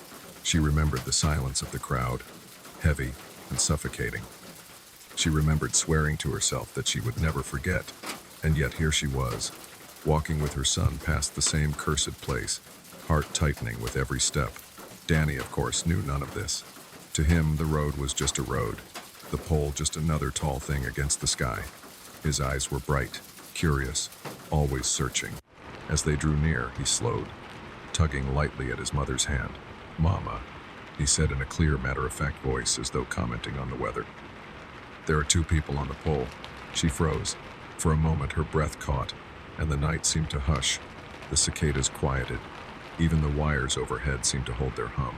Slowly, she followed his gaze, eyes lifting along the length of the leaning pole. There was nothing, only the battered sign, only the wires, only the faint flicker of the lamp above, buzzing uncertainly in the wind. Her mouth went dry. She gripped his hand tighter, pulling him closer. "Danny," she said sharply, her voice trembling despite her effort. "Don't look. Keep walking." But children do not learn fear from silence. They learn it from the voices of their elders, from the tremor in a mother's tone. Danny tilted his head, confused, his eyes still fixed upward. "But Mama," he insisted. "They're right there. They're waving." A coldness spread through her chest. She did not dare look again. Instead, she pulled him firmly against her side, quickening her pace. Her shoes crunched hard on the gravel, louder than they should have been. The air itself seemed to resist their movement, pressing down, thick and watchful. Danny craned his neck, trying to peer over her arm, but she pressed his head gently against her hip. "Don't look," she whispered again, softer now, almost pleading. They walked faster. The pole slipped past behind them, its shadow stretching long and crooked across the road. Danny fell silent, though his small body twisted slightly in her grip, reluctant to leave behind whatever he had seen. When they reached the bend of the road, she finally released a long, shaky breath. The houses ahead glowed faintly with lamplight, safe, ordinary, blessedly human. Yet her pulse did not ease. She knew the story had not ended, because stories at crossroads never do. Later, in whispers over cups of tea, neighbors would murmur what Danny had said. Children would repeat it with nervous laughter, daring one another to walk past the pole after dark. Some swore they had seen figures too, 2 shadows clinging high on the wood, pale faces turned down, hands raised in a gesture that could be greeting, could be warning. But for Danny's mother, it was not laughter. It was dread. She lay awake that night, hearing again the echo of her son's voice, innocent and certain. "Mama, there are 2 people on the pole." And she could not help but remember the cries from years ago, the sound of a boy calling for his mother in the rain. By morning, the story had already grown legs. In villages, rumors traveled faster than the crows overhead. A single whisper on a dirt road became a chorus by the time the sun touched the fields, and Danny's words, innocent, clear, spoken without hesitation, spread like wildfire. At first, it was only his mother, pale and trembling, confiding to her neighbor that the boy had seen something. By the old pole, the neighbor's eyes had widened, her hand flying to her chest. "Again?" she whispered, as though the word itself carried weight. By noon, 2 old men sipping tea outside the village shop were murmuring about the boy who saw the riders. By evening, children ran shrieking past the crossroads, daring one another to stop, to look up, to call out to the shadows that lingered there. Danny said little after that first night. He did not cry or boast. He simply carried on, as if pointing out 2 figures on a pole had been no different than pointing at birds in the sky. But sometimes, when no one thought to watch him, he would lift his gaze to the wires above the house, following them with quiet fascination until his mother pulled the curtains shut. The crossroads changed, too. By day, the electric pole looked the same as always, crooked, weathered, humming faintly with the current, but villagers began to walk faster when they passed it. They lowered their voices, avoided pointing. Some even crossed to the far side of the road. At night, the bravest among them swore they saw pale outlines clinging high on the wood, never quite clear, never quite absent. 2 faces, blank and patient, looking down as though waiting. It was not long before the story caught the ear of someone from outside. His name was Aaron Hale, a young journalist who had come to the region chasing folklore. He had written pieces on haunted shrines, cursed wells, the old practice of tying ribbons to banyan trees to keep spirits at bay. His articles carried just enough truth to unsettle, just enough doubt to intrigue. When he heard whispers of a child seeing 2 people clinging to an electric pole at a rural crossroads, he knew he had found his next story. Aaron arrived on a late afternoon bus, notebook in his satchel, recorder in his pocket. He found the village small, quiet, framed by rice paddies and low hills. Children chased each other barefoot along the paths, but their laughter softened as they neared the crossroads. The pole stood stark against the sky, its wires slicing across the fading light. Beneath it, weeds had grown thick, and the sign, "Safety," people hung crooked, its paint flaking. Aaron paused there, notebook in hand, staring upward. He saw nothing unusual. No figures, no faces, only a faint rattle as the wind tugged at loose cables. Yet the air felt different. He was a man used to places heavy with stories, and he recognized the weight. It was not what you saw that mattered, but what the place made you feel. That night he asked around the village. Some laughed, brushing it aside as childish fancy. Others grew quiet, their eyes sliding away. One old man told him of the crash, of the blood that had soaked the earth. Another muttered that the boys had never been given a proper farewell, that their souls had clung to the pole, too confused or too angry to move on. Aaron listened, jotting notes, but what intrigued him most was Danny himself. The boy was the only one who claimed to see them clearly. Not a rumor, not a half-remembered story, but a direct sighting. And so, the journalist sought him out. Danny was shy at first, hiding behind his mother's legs when Aaron arrived at their home. But children have a way of softening under gentle questions, and Aaron's voice was calm, curious, patient. He asked about Danny's favorite games, his school, what he liked to eat, and then casually, as though it were nothing special, he asked, "And what did you see that night by the crossroads?" Danny blinked up at him, his dark eyes steady. "Two people," he said simply. Aaron leaned forward. "Can you tell me what they looked like?" The boy frowned, as though trying to remember the color of the sky. "They were on the pole, high up." They waved. His mother stiffened beside him. "Danny," she began, but the boy went on, his tone clear, untroubled. "They didn't have shoes. Their feet were bare, and their faces looked quiet." Aaron's pen scratched quickly across the page. "Quiet?" he echoed. Danny nodded, like they were waiting. The room fell silent after that. His mother's lips pressed tight, her hands clutching his shoulders. Aaron closed his notebook gently, offering her a polite smile. But inside, his pulse quickened. He had heard many ghost stories, but few told with such innocence, such certainty. Later, as the sun sank and the air cooled, Aaron asked Danny if he would take him to the crossroads. The boy agreed without hesitation. And so, as the first stars pricked the sky, the two of them walked along the dirt road, the journalist's recorder humming quietly in his pocket. Danny's mother refused to come, her face pale as she closed the door behind them. The night was quiet, save for the sound of their steps on gravel and the occasional drone of a motorbike passing in the distance. The fields around them swayed with the wind, tall grasses whispering against one another. The pole appeared ahead, its crooked frame black against the twilight. The sign caught the starlight, the faded letters "Safety," people just visible. Danny stopped a few paces away. He lifted a small hand, pointing upward with the same simple certainty he had used that first night. "There," he said. "They're here." Aaron followed his finger, eyes narrowing. He expected shadows, a trick of the light, perhaps even the suggestion of movement in the cables, but he saw only the sign, swaying gently in the wind. His pulse quickened nonetheless. He clicked his recorder on, the red light glowing faint in the dark. "What do you see, Danny?" he asked softly. The boy's gaze did not waver. "The two people," he said again.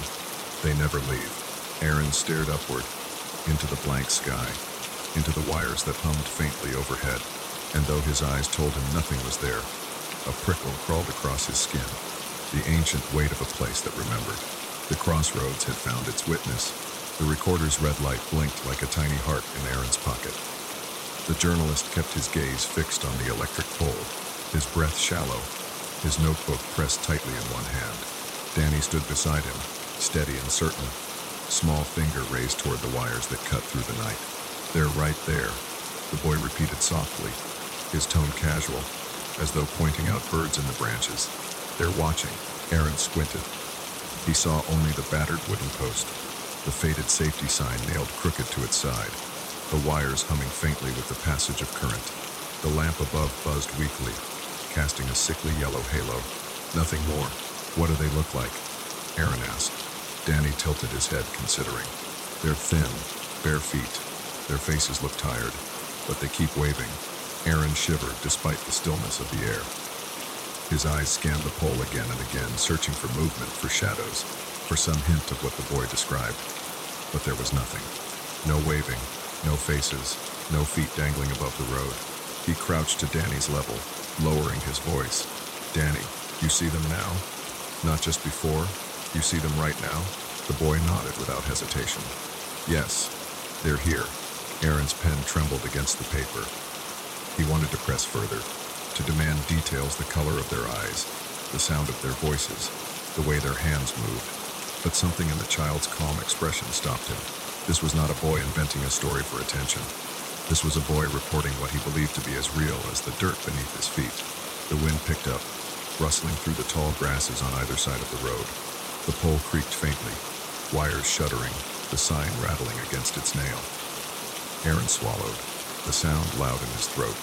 His mind whispered explanations, tricks of light, echoes of stories planted in the boy's imagination. The power of suggestion in a village steeped in folklore. Yet another part of him, the part that had chased haunted shrines and cursed wells across the country, could not shake the prickling at the back of his neck. The air felt too heavy. The silence between gusts of wind felt too deep. "Danny," he asked carefully, "what are they doing now?" The boy's eyes did not leave the pole. Still waving. Aaron glanced up again. His own eyes watered from staring so hard. He blinked, and for a fraction of a second, just at the edge of vision, he thought he saw something shift. Not clearly, not enough to name, but something. He straightened quickly, heart thudding. The wires hummed, steady, indifferent. His rational mind seized hold. "It's the sign," he told himself. The wind is pushing it, and the boy sees movement and makes it into something else. He scribbled notes, words running messy across the page. Child insists, unwavering, description, consistent, possible suggestion, of waving motion from sign. Still, he could not banish the thought that the boy's voice carried no hesitation. The two stood in silence for a long moment. The lamp buzzed, insects circling its glow. A motorbike growled faintly in the distance, then faded away. Finally, Aaron cleared his throat. "Danny, thank you. You've been very brave." The boy lowered his hand, blinking up at him. "They don't scare me. That more than anything unsettled Aaron. The innocence, the certainty." The boy spoke as though he had grown accustomed to their presence, as though they were neighbors, not specters. He clicked the recorder off, the light dying, though the silence that followed felt deeper than before. He tucked it away, but his eyes lingered on the pole one last time. The sign glinted faintly in the lamp's glow, its red letters flaking but still legible. Safety. People. Aaron forced himself to look away. He guided Danny gently back toward the road, the boy trotting easily beside him. But as they walked, Aaron could not shake the sensation that eyes still followed them. High above, patient, unblinking. Behind them, the pole creaked once in the wind. The sign swayed gently, and though Aaron refused to turn back, Danny glanced over his shoulder, gave a small wave of his own, and whispered, "Good night." The crossroads answered only with silence. Aaron Hale had covered enough ghost stories to know the rhythm of folklore. A sighting, a whisper, a neighbor repeating the tale, until the whole village believed it. 9 times out of 10, the truth was simpler. A shadow, a trick of the wind, a fear already living in the heart of the listener. Yet something about Danny's unwavering certainty clung to him long after they returned from the crossroads. He lay awake in the guest room the villagers had offered, his notebook open beside him, the recorder on the table still humming faintly from its last use. Outside the window, the fields rustled with the night wind. He could not stop hearing the boy's voice. Their waving, calm, certain, innocent. By 3 in the morning, Aaron gave up on sleep. He pulled on his jacket, tucked his notebook into his pocket, and slipped out into the night. The village slept soundly, but he walked with the hush of someone trespassing, shoes crunching softly on the dirt road. The crossroads waited. The pole rose ahead, stark against the pale wash of moonlight. The lamp at its top flickered weakly, buzzing as though gnats swarmed around it. The sign swung gently in the breeze, its words safety, people catching faint glints of light. Aaron stopped at the base, breath steadying, pen poised against the page. He stared upward for a long moment, waiting for his eyes to betray him. Nothing. Just wood. Just metal. Just the faint rattle of loose cables. He let out a breath and scribbled. Return visit.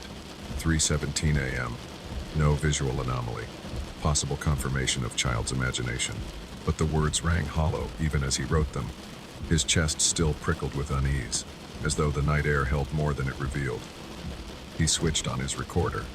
His voice was low, measured, professional. Field note. Standing at the crossroads. Local accounts of apparitions persist. No clear evidence yet. Continuing observation. He stepped closer, palm brushing the rough wood of the pole. It was damp with dew, cold against his skin. The wires hummed above, faint but steady, and then the sound changed. It was subtle, almost imagined a shift in the hum, a rhythm within it. As though the wires were not carrying electricity, but something else. A pattern. A voice too low to hear fully, buried in vibration. Aaron tilted his head, heart quickening. He pressed his ear to the pole, closing his eyes. For a moment, the world fell silent, and in that silence, he heard it. A breath, a sigh, faint and tired, exhaled not from the wood but from somewhere higher, somewhere above. He staggered back, pulse hammering, recorder clutched tight. His eyes darted upward. The pole stood still.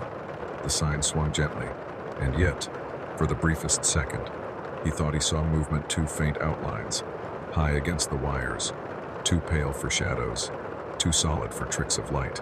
His mouth went dry. He blinked, and they were gone. Only the sign remained, rattling softly. Aaron's hand shook as he raised the recorder again. His voice was unsteady now, more human than professional. Field note. Possible visual disturbance. Duration less than a second. Could be exhaustion. Could be.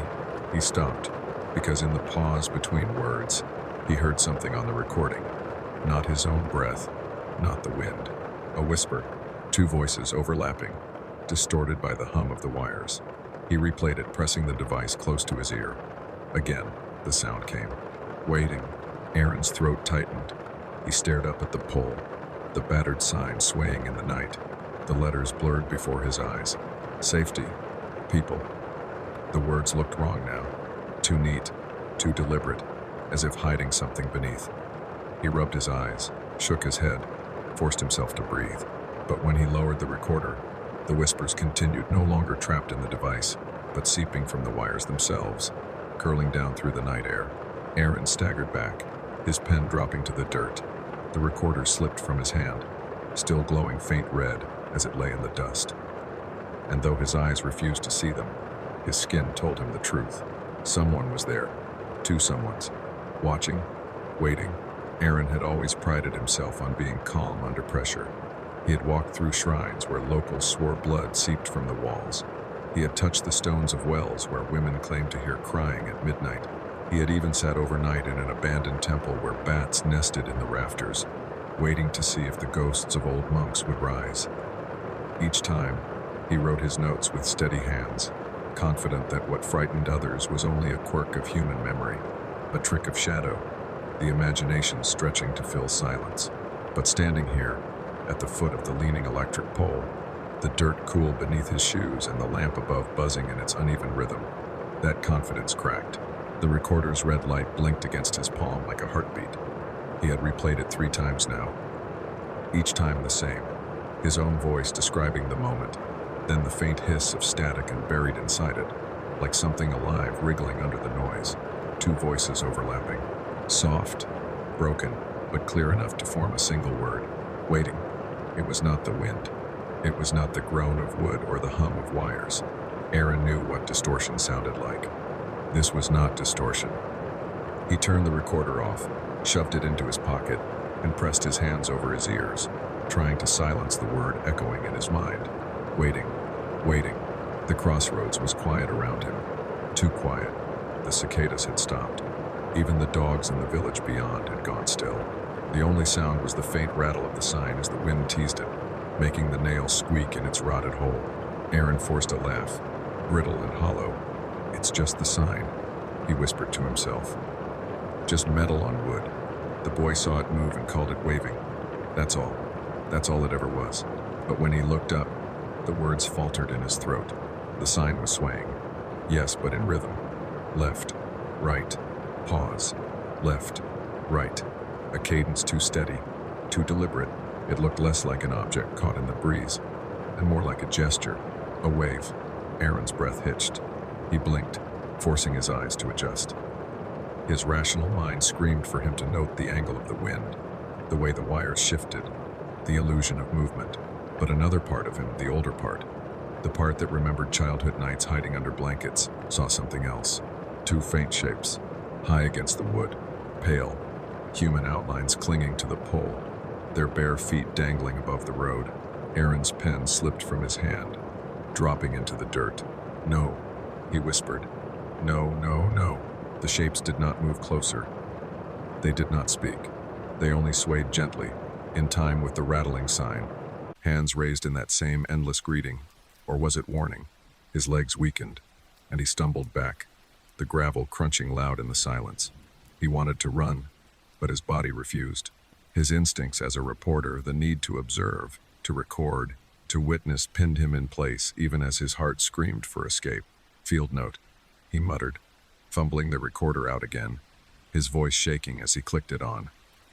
Return visit, possible sighting. Two forms, human-like, position consistent with local folklore. Cannot confirm. The words broke off, because the recorder spoke back. Not static, not echo, a whisper, faint but unmistakable, spilling from the tiny speaker as though someone leaned close to the microphone. Still waiting, Aaron's hand went numb. The recorder slipped, thudding into the dirt. He staggered back, nearly tripping over himself, his chest heaving with sharp, shallow breaths. Above, the lamp flickered, once, twice, then held steady. The outlines vanished in the glare. Only the sign remained, swaying lazily. Safety, people, 2 words, nothing more. Aaron's mind seized on them like a lifeline. That's it. The boy read it wrong. He saw letters, shapes, turned them into people. That's what children do. They turn the world into faces. Pareidolia, a well-documented phenomenon. He repeated the explanation under his breath, like a prayer. Letters, not people. Letters, not people. But the explanation crumbled when a new sound joined the night. Footsteps, soft, bare, padding against the gravel behind him. Aaron spun, heart slamming into his ribs. The road was empty. Only the tall grass stirred, whispering in the breeze. He turned back to the pole, sweat dripping cold along his spine. His hands shook as he bent, snatching up the recorder, clutching it to his chest like a talisman. The lamp buzzed again, a high-pitched whine, and for the briefest moment the shadows deepened. The outlines returned 2 figures high above, heads tilted, arms raised, watching, patient. Aaron couldn't breathe. The edges of his vision darkened. He wanted to flee, but his body locked. All he could do was stare upward, transfixed, until his eyes burned with tears. Then the lamp steadied once more, flooding the pole in harsh yellow. The shapes were gone. Only the sign remained. Only the battered wood, the rattling nail, the fading words. Safety. People. Aaron stood trembling, chest heaving, the recorder hot in his grip. His rational mind roared for control. Write it down. Explain it. Make sense of it. But his legs moved without thought, carrying him backward down the road, away from the pole. Step by shaky step. He did not turn his back on it until the bend swallowed it from sight. By sunrise, Aaron sat hunched over his notebook in the village inn. His hands still trembled as he wrote, each word heavy, deliberate. The boy sees what we cannot. It was all he could bring himself to put on the page. When asked later by villagers what he had witnessed, he gave only careful smiles and vague words. Children see differently, he said. Sometimes they mistake signs for faces. His tone was calm, professional, convincing enough, but alone he never replayed the recorder again.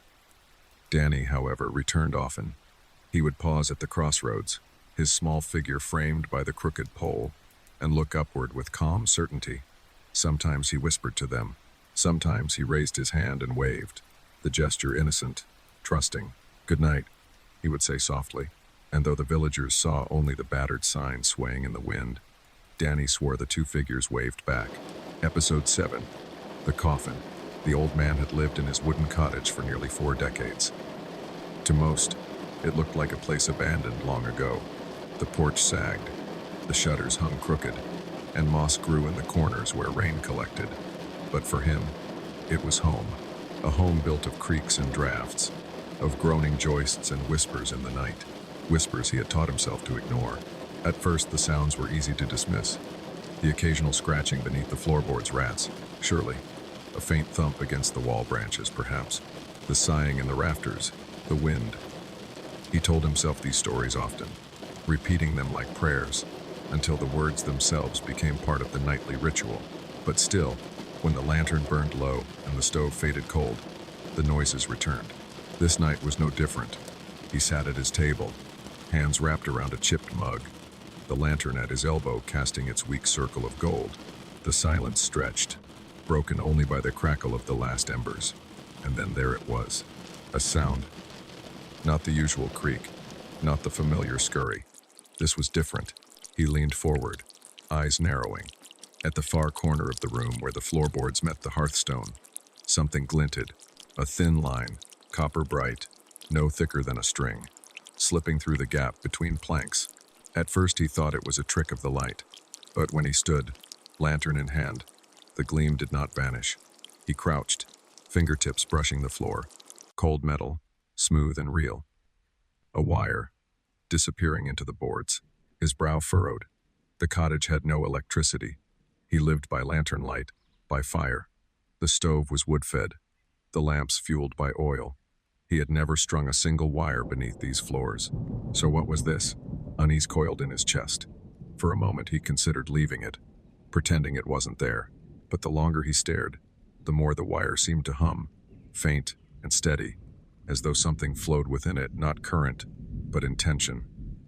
At last he fetched his tools, hands trembling against the weight of the pry bar. The nails squealed as he levered the boards free, the sound sharp in the quiet.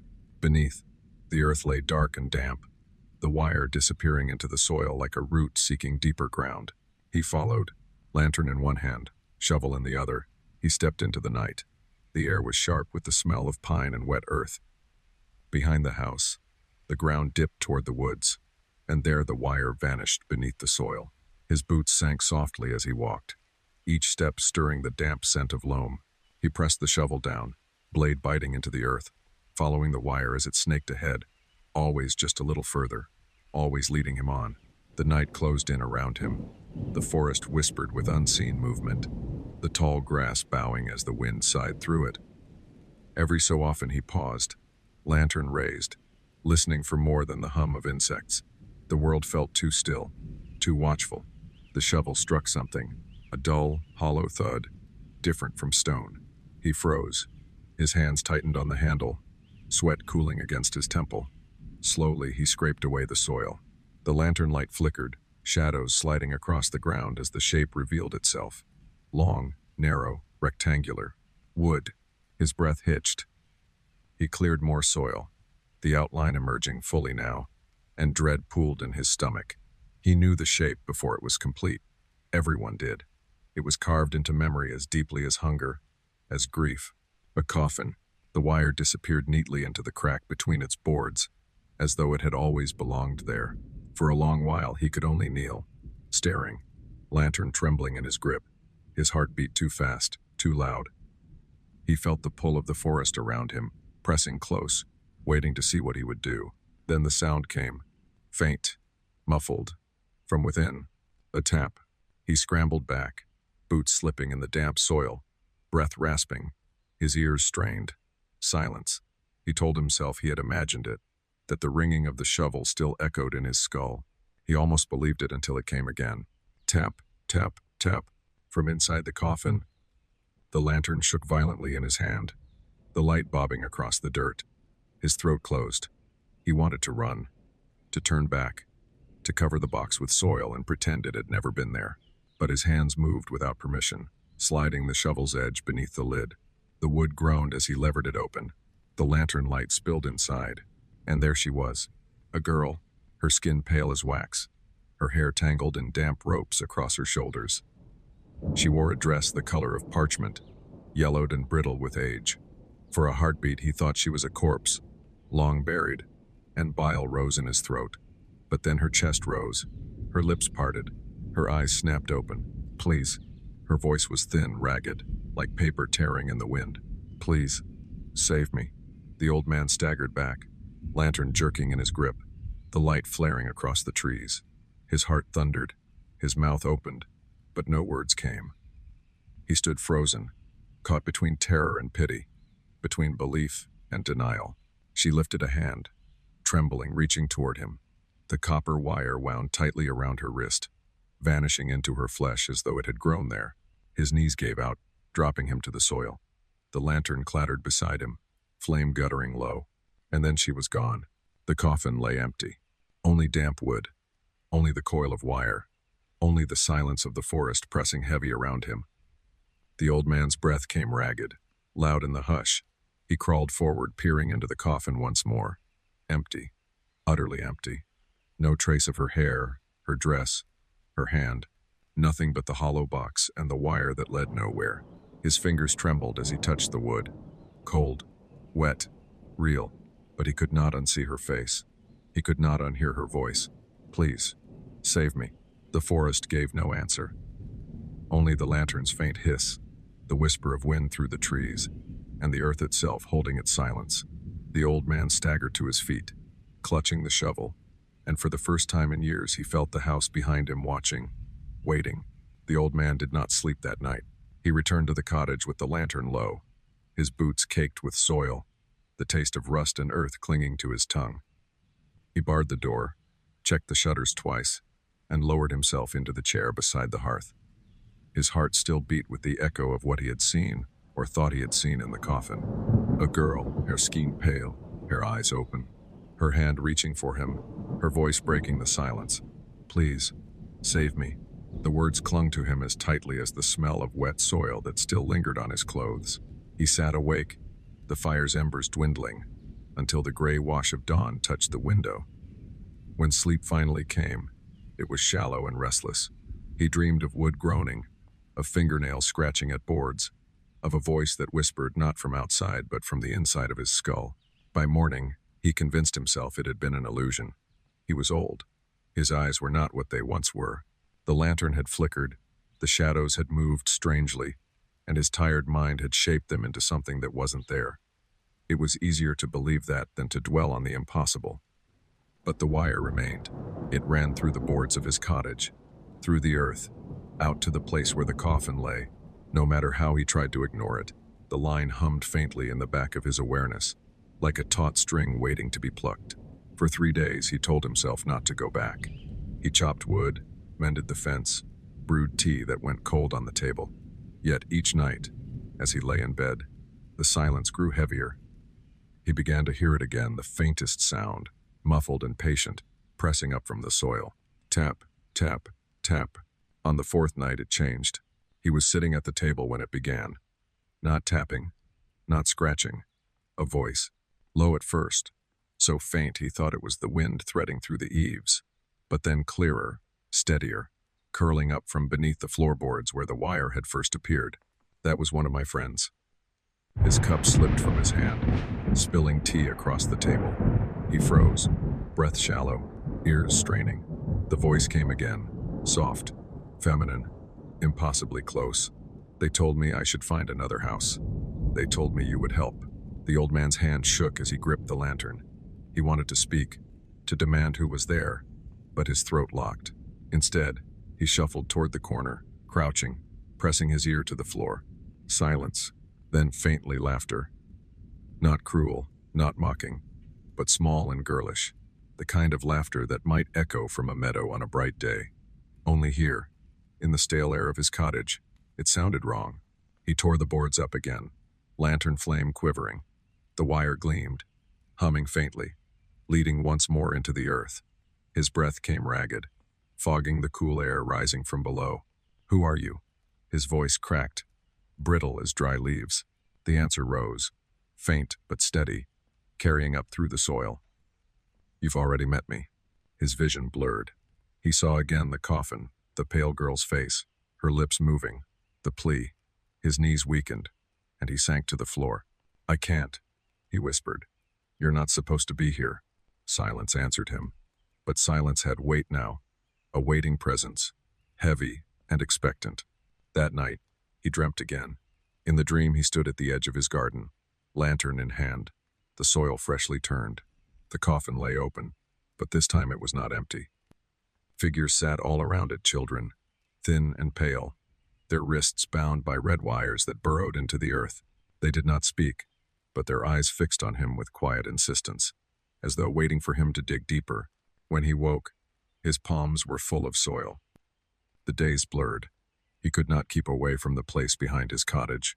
Each afternoon, when the sun sank low and shadows stretched long, he found himself walking there, shovel in hand, as though some invisible tether drew him on. The coffin was always there, half buried, the wire running into its seams, and though it should have terrified him, he grew accustomed to it, almost comforted. He would sit on the damp ground beside it, lantern at his knee, and listen. Sometimes the girl's voice rose faintly, telling him fragments of things he did not understand. They were my friends. We lived here. Once. The house above is hollow now. Too hollow. Other times, only the sound of soil shifting, of something moving just beyond hearing. He asked her name once. The answer was laughter, soft and sad. On the seventh night, the voice changed again. There are more of us now, it said. Would you like to meet them? The old man's skin prickled. His eyes darted toward the coffin, the lantern's flame trembling in the night breeze. He wanted to say no. He wanted to run back inside, bolt the door, and pray. But his lips betrayed him. Yes, the soil shifted. The coffin groaned. For the first time since that night, the lid began to rise on its own. The old man's breath caught. He raised the lantern, its glow spilling inside. Empty. But the voice came, louder now, rising not from one throat but many, weaving together, until it seemed the very earth spoke through 100 buried mouths. We are here. We are waiting. Dig deeper. His hands shook violently.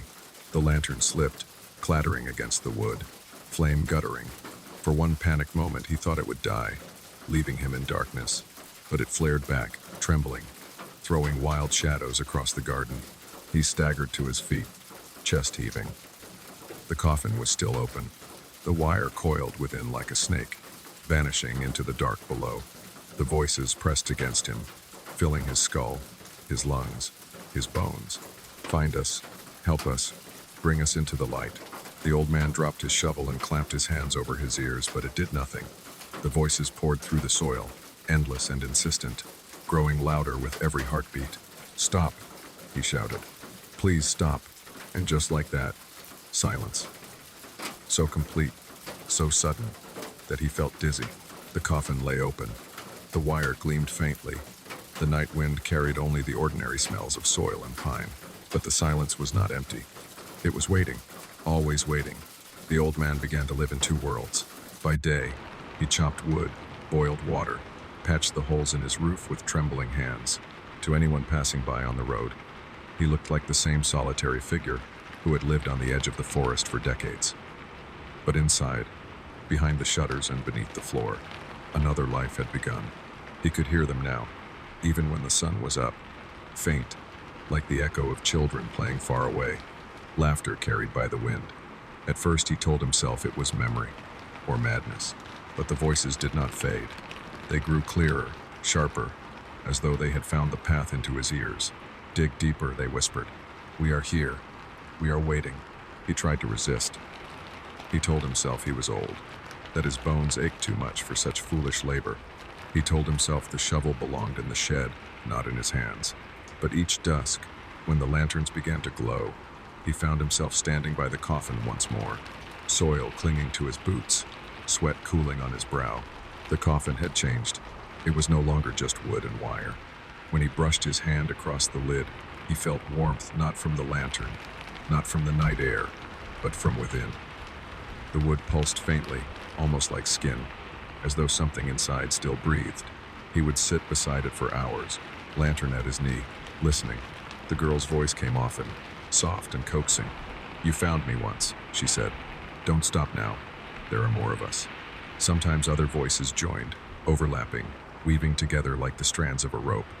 He could not tell if they were young or old, male or female. They spoke as one, and their words slid into his mind like water into cracked stone. The house above is hollow. We could fill it. We could live again. The old man pressed his hands to his ears, whispering, "No, I live alone. I have lived alone for years." The laughter came, gentle and cruel. Not anymore. He began to dream differently. The forest was always there, but it had changed. The trees leaned inward, their roots crawling across the soil like fingers. The ground was soft, giving way beneath his feet, pulling him down. In the center of it all lay the coffin, its lid wide, its depths bottomless. In the dream, he leaned over it, peering down. At first, only darkness, then faces, dozens, hundreds, pale and blurred, rising slowly as though from underwater. Their mouths opened, and the same words spilled out, endless and patient. Dick Deepa. He woke each time drenched in sweat, his fingernails packed with dirt, though he had not left his bed. By the 10th night, the line between waking and dreaming blurred. He lit his lantern and stepped outside. The forest greeted him with its damp breath, the soil soft beneath his feet. The coffin waited where he had left it, half buried, the wire coiled like a vein disappearing into the earth. He raised the shovel. The first strike sent a shudder through his arms. The earth gave way easily, too easily, as though it wanted to be moved.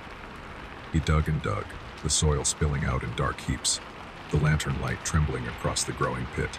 The coffin groaned as the earth loosened around it. The sound not wood on wood, but something deeper, like a sigh escaping from lungs long unused. Sweat ran into his eyes. His back screamed with pain. Still, he dug. The voices praised him. "Yes, that's it. You are so close. We've waited so long. Bring us into the light." He paused, panting, shovel trembling in his grip. "What are you?" he whispered. The answer came, not from one throat, but from many. "We are the forgotten. We are the buried. We are what the house could not hold." He staggered back, heart hammering. His lantern flickered, and for a moment he thought he saw them, figures crouched at the edge of the trees, pale and thin, watching with hollow eyes. When he blinked, the shadows dissolved. Only branches remained, swaying in the wind. He forced himself back to the pit. His hands bled from the handle. His shoulders ached, but the wire gleamed beneath the soil, and he could not stop. At last his shovel struck something new. Not wood, not stone. Another coffin, this one smaller, its lid rotted, its shape warped. He dropped to his knees, clawing at the soil with bare hands, lantern swinging wildly. He pulled until the lid cracked beneath his grip. Inside lay nothing but soil and tangled roots. Yet in the dark hollow, he swore he saw fingers twitching, a face turning toward him, lips parting in silent speech. He screamed, stumbling back, the lantern nearly falling into the pit. The vision dissolved, leaving only dirt, but the voices roared, triumphant. "Yes, yes, you found us. Keep going, keep digging." The old man fell to his knees, clutching his head, the chorus filling his skull until he thought it would split. "I can't," he sobbed. "I'm too old. Please, leave me be." "Ed," the answer came, cold and final. "You are ours now. The wire binds you. You opened the first coffin. You heard her voice. There is no turning back." The wire at his feet gleamed red, brighter than flame. It coiled upward, brushing against his boot like a snake, wrapping once, twice, tightening. He kicked wildly, heart pounding, but the soil itself seemed to hold it fast. The girl's voice rose again, close to his ear, though no one stood beside him. "Please, save me." He fell forward, hands clawing at the wire, the soil, the coffin. His breath tore from him in ragged gasps, but the earth swallowed every sound. When at last he raised his head, the forest was silent. The wire lay still. The coffin's lid was shut once more. The lantern flickered, and from the hollow beneath the soil, hundreds of voices whispered together, a tide rising from the dark. Dick Deepa, the old man's body was failing him, yet the voices did not relent. His hands were raw from the shovel's handle, palms split into painful blisters that stung whenever sweat or soil pressed into them. His back curved under the weight of years and sleepless nights. Yet every dusk, without fail, he found himself outside, lantern in one hand, shovel in the other, drawn back to the same patch of disturbed ground. The coffin waited, and more than the coffin, the earth itself seemed restless now. The soil shifted under his boots, sighing with each step, as though lungs expanded beneath the surface. Sometimes, when the lantern guttered low, he swore he saw shapes pressing upward from the ground, palms, shoulders, faces before dissolving back into dirt. He told himself he was hallucinating. He told himself old age and exhaustion had caught up to him, but the voices made denial impossible. They had grown louder. What once came as faint whispers from beneath the floorboards now filled his head even at midday, when the sun was high. Closer. Dig closer. You are almost there. He tried resisting once. One morning, he locked the shovel in the shed, bolted the door, sat on the porch with his pipe clenched between trembling lips. He told himself he would stay there all day. Ignore them. Let the voices fade. They laughed, not in his ears this time, but from the soil itself. He dropped his pipe as the laughter rose, filling the air, vibrating through the wooden boards of his porch until his teeth rattled. The wire binds you, they said. You opened the coffin. You belong to us now. By dusk, he was back in the garden, his fingers wrapped tight around the shovel's handle. The digging became ritual. He no longer ate properly. His meals went cold on the table, untouched. His bed grew unused, sheets musty from neglect. The only rhythm of his days was the shovel rising and falling, the soil piling higher, the lantern light trembling across his bent frame. The earth gave way easily, too easily.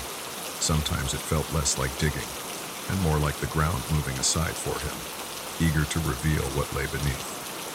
Each stroke of the shovel uncovered more wire, branching and splitting like roots, glowing faintly as though lit from within. One night, the girl's voice rose clear among the chorus. You are nearly there. Just one more night. One more coffin. He paused, sweat soaking his shirt despite the cold. His breath tore ragged in the air. He leaned on the shovel, gazing down at the pit. Already 3 coffins lay uncovered. One rotted and hollow, filled only with soil. Another shattered, its wood eaten by worms. The third sealed tight, its surface carved with faint symbols he did not recognize. He had not dared to open that one.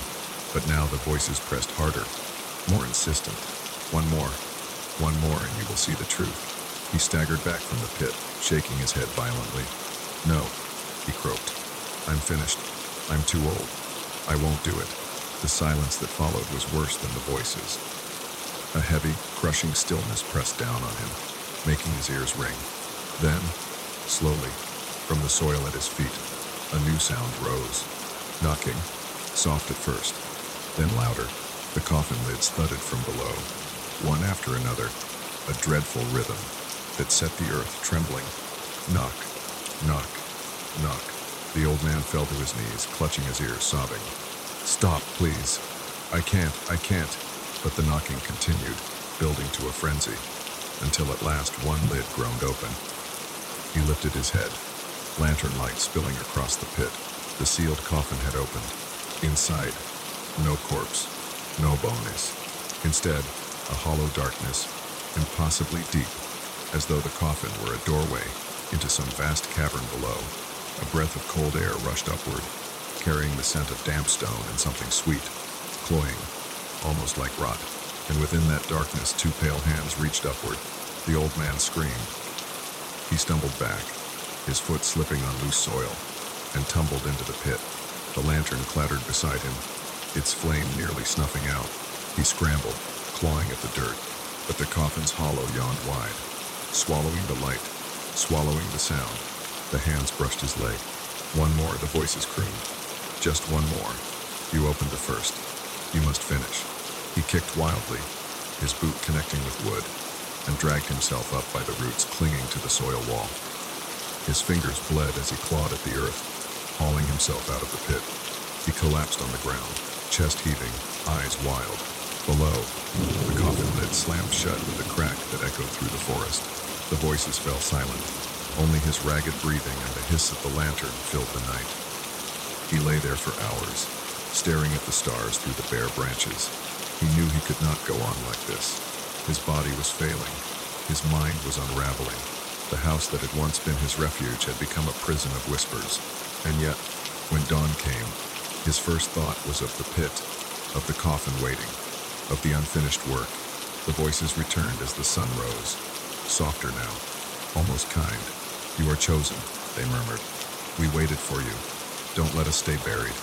One more night. That is all we ask." His tears stained the soil as he whispered back, "And if I do, what then?" The girl's voice answered, gentle and close, as though she knelt beside him. "Then you will see the truth that was hidden. Then you will not be alone." He closed his eyes. For the first time in years, he longed not for silence, but for company, even if it came from beneath the earth. The old man no longer recognized himself. His body had withered into bone and sinew, his hands covered in blisters and scars from the endless digging. His cottage had grown dark and stale. He had stopped tending the fire, stopped cooking meals, stopped sleeping in his bed. The shovel had become his only companion, the lantern, his only light. Each night he swore to himself he would not go back to the pit. Each night as the sun sank and the forest leaned close, the whispers returned, patient and certain. "One more, just one more. You began the work. You must finish it." And so, as though under a spell, he dragged his tired frame outside once more. The soil still smelled of damp rot, the pit yawning like a wound in the earth. The coffins lay where he had uncovered them, lids closed, yet he felt the weight of eyes pressing up from below. He stood at the edge, shovel trembling in his grip, and for the first time he spoke to them directly. "What happens?" he rasped. "When I dig the last one." For a moment, silence. Then the girl's voice rose, soft and clear, so close it could have been whispered against his ear. "Then you will see the truth. Then you will not be alone." He bowed his head, a lonely man, old and frail, who had lived decades with only creaking beams and distant birds for company. Was this not what he had secretly longed for? A voice in the silence, a hand reaching back when he reached out. The shovel struck earth again. The night stretched into eternity. The lantern burned low, its flames sputtering with each gust of wind. Soil flew in ragged heaps as he dug, the pit widening, deepening, the wire gleaming ever brighter with each stroke. At last, the blade struck wood. The sound rang through him like a bell. His heart seized. His hands trembled as he scraped the soil away, revealing the fourth coffin. Unlike the others, it was pristine, smooth wood, polished as though newly made, unmarked by rot or worm. Its surface shone faintly in the lantern glow. His breath came shallow, his vision blurred. He knelt beside it, running one shaking hand along the lid. Warm. The wood was warm beneath his fingertips, pulsing faintly, as though blood flowed just beneath. The voices rose in chorus, jubilant and urgent. "Yes, yes, open it. You have found us. The truth is here." The old man's chest heaved. He hooked the shovel beneath the lid and pushed. The wood groaned, split. Slowly, it opened. Lantern light spilled inside. He froze. There, within the coffin, lay a figure. Not the pale girl, not a stranger. Himself, his own face, eyes closed, lips parted in a slack expression of sleep. His own hands folded across his chest, his own body, lying in the box as though waiting.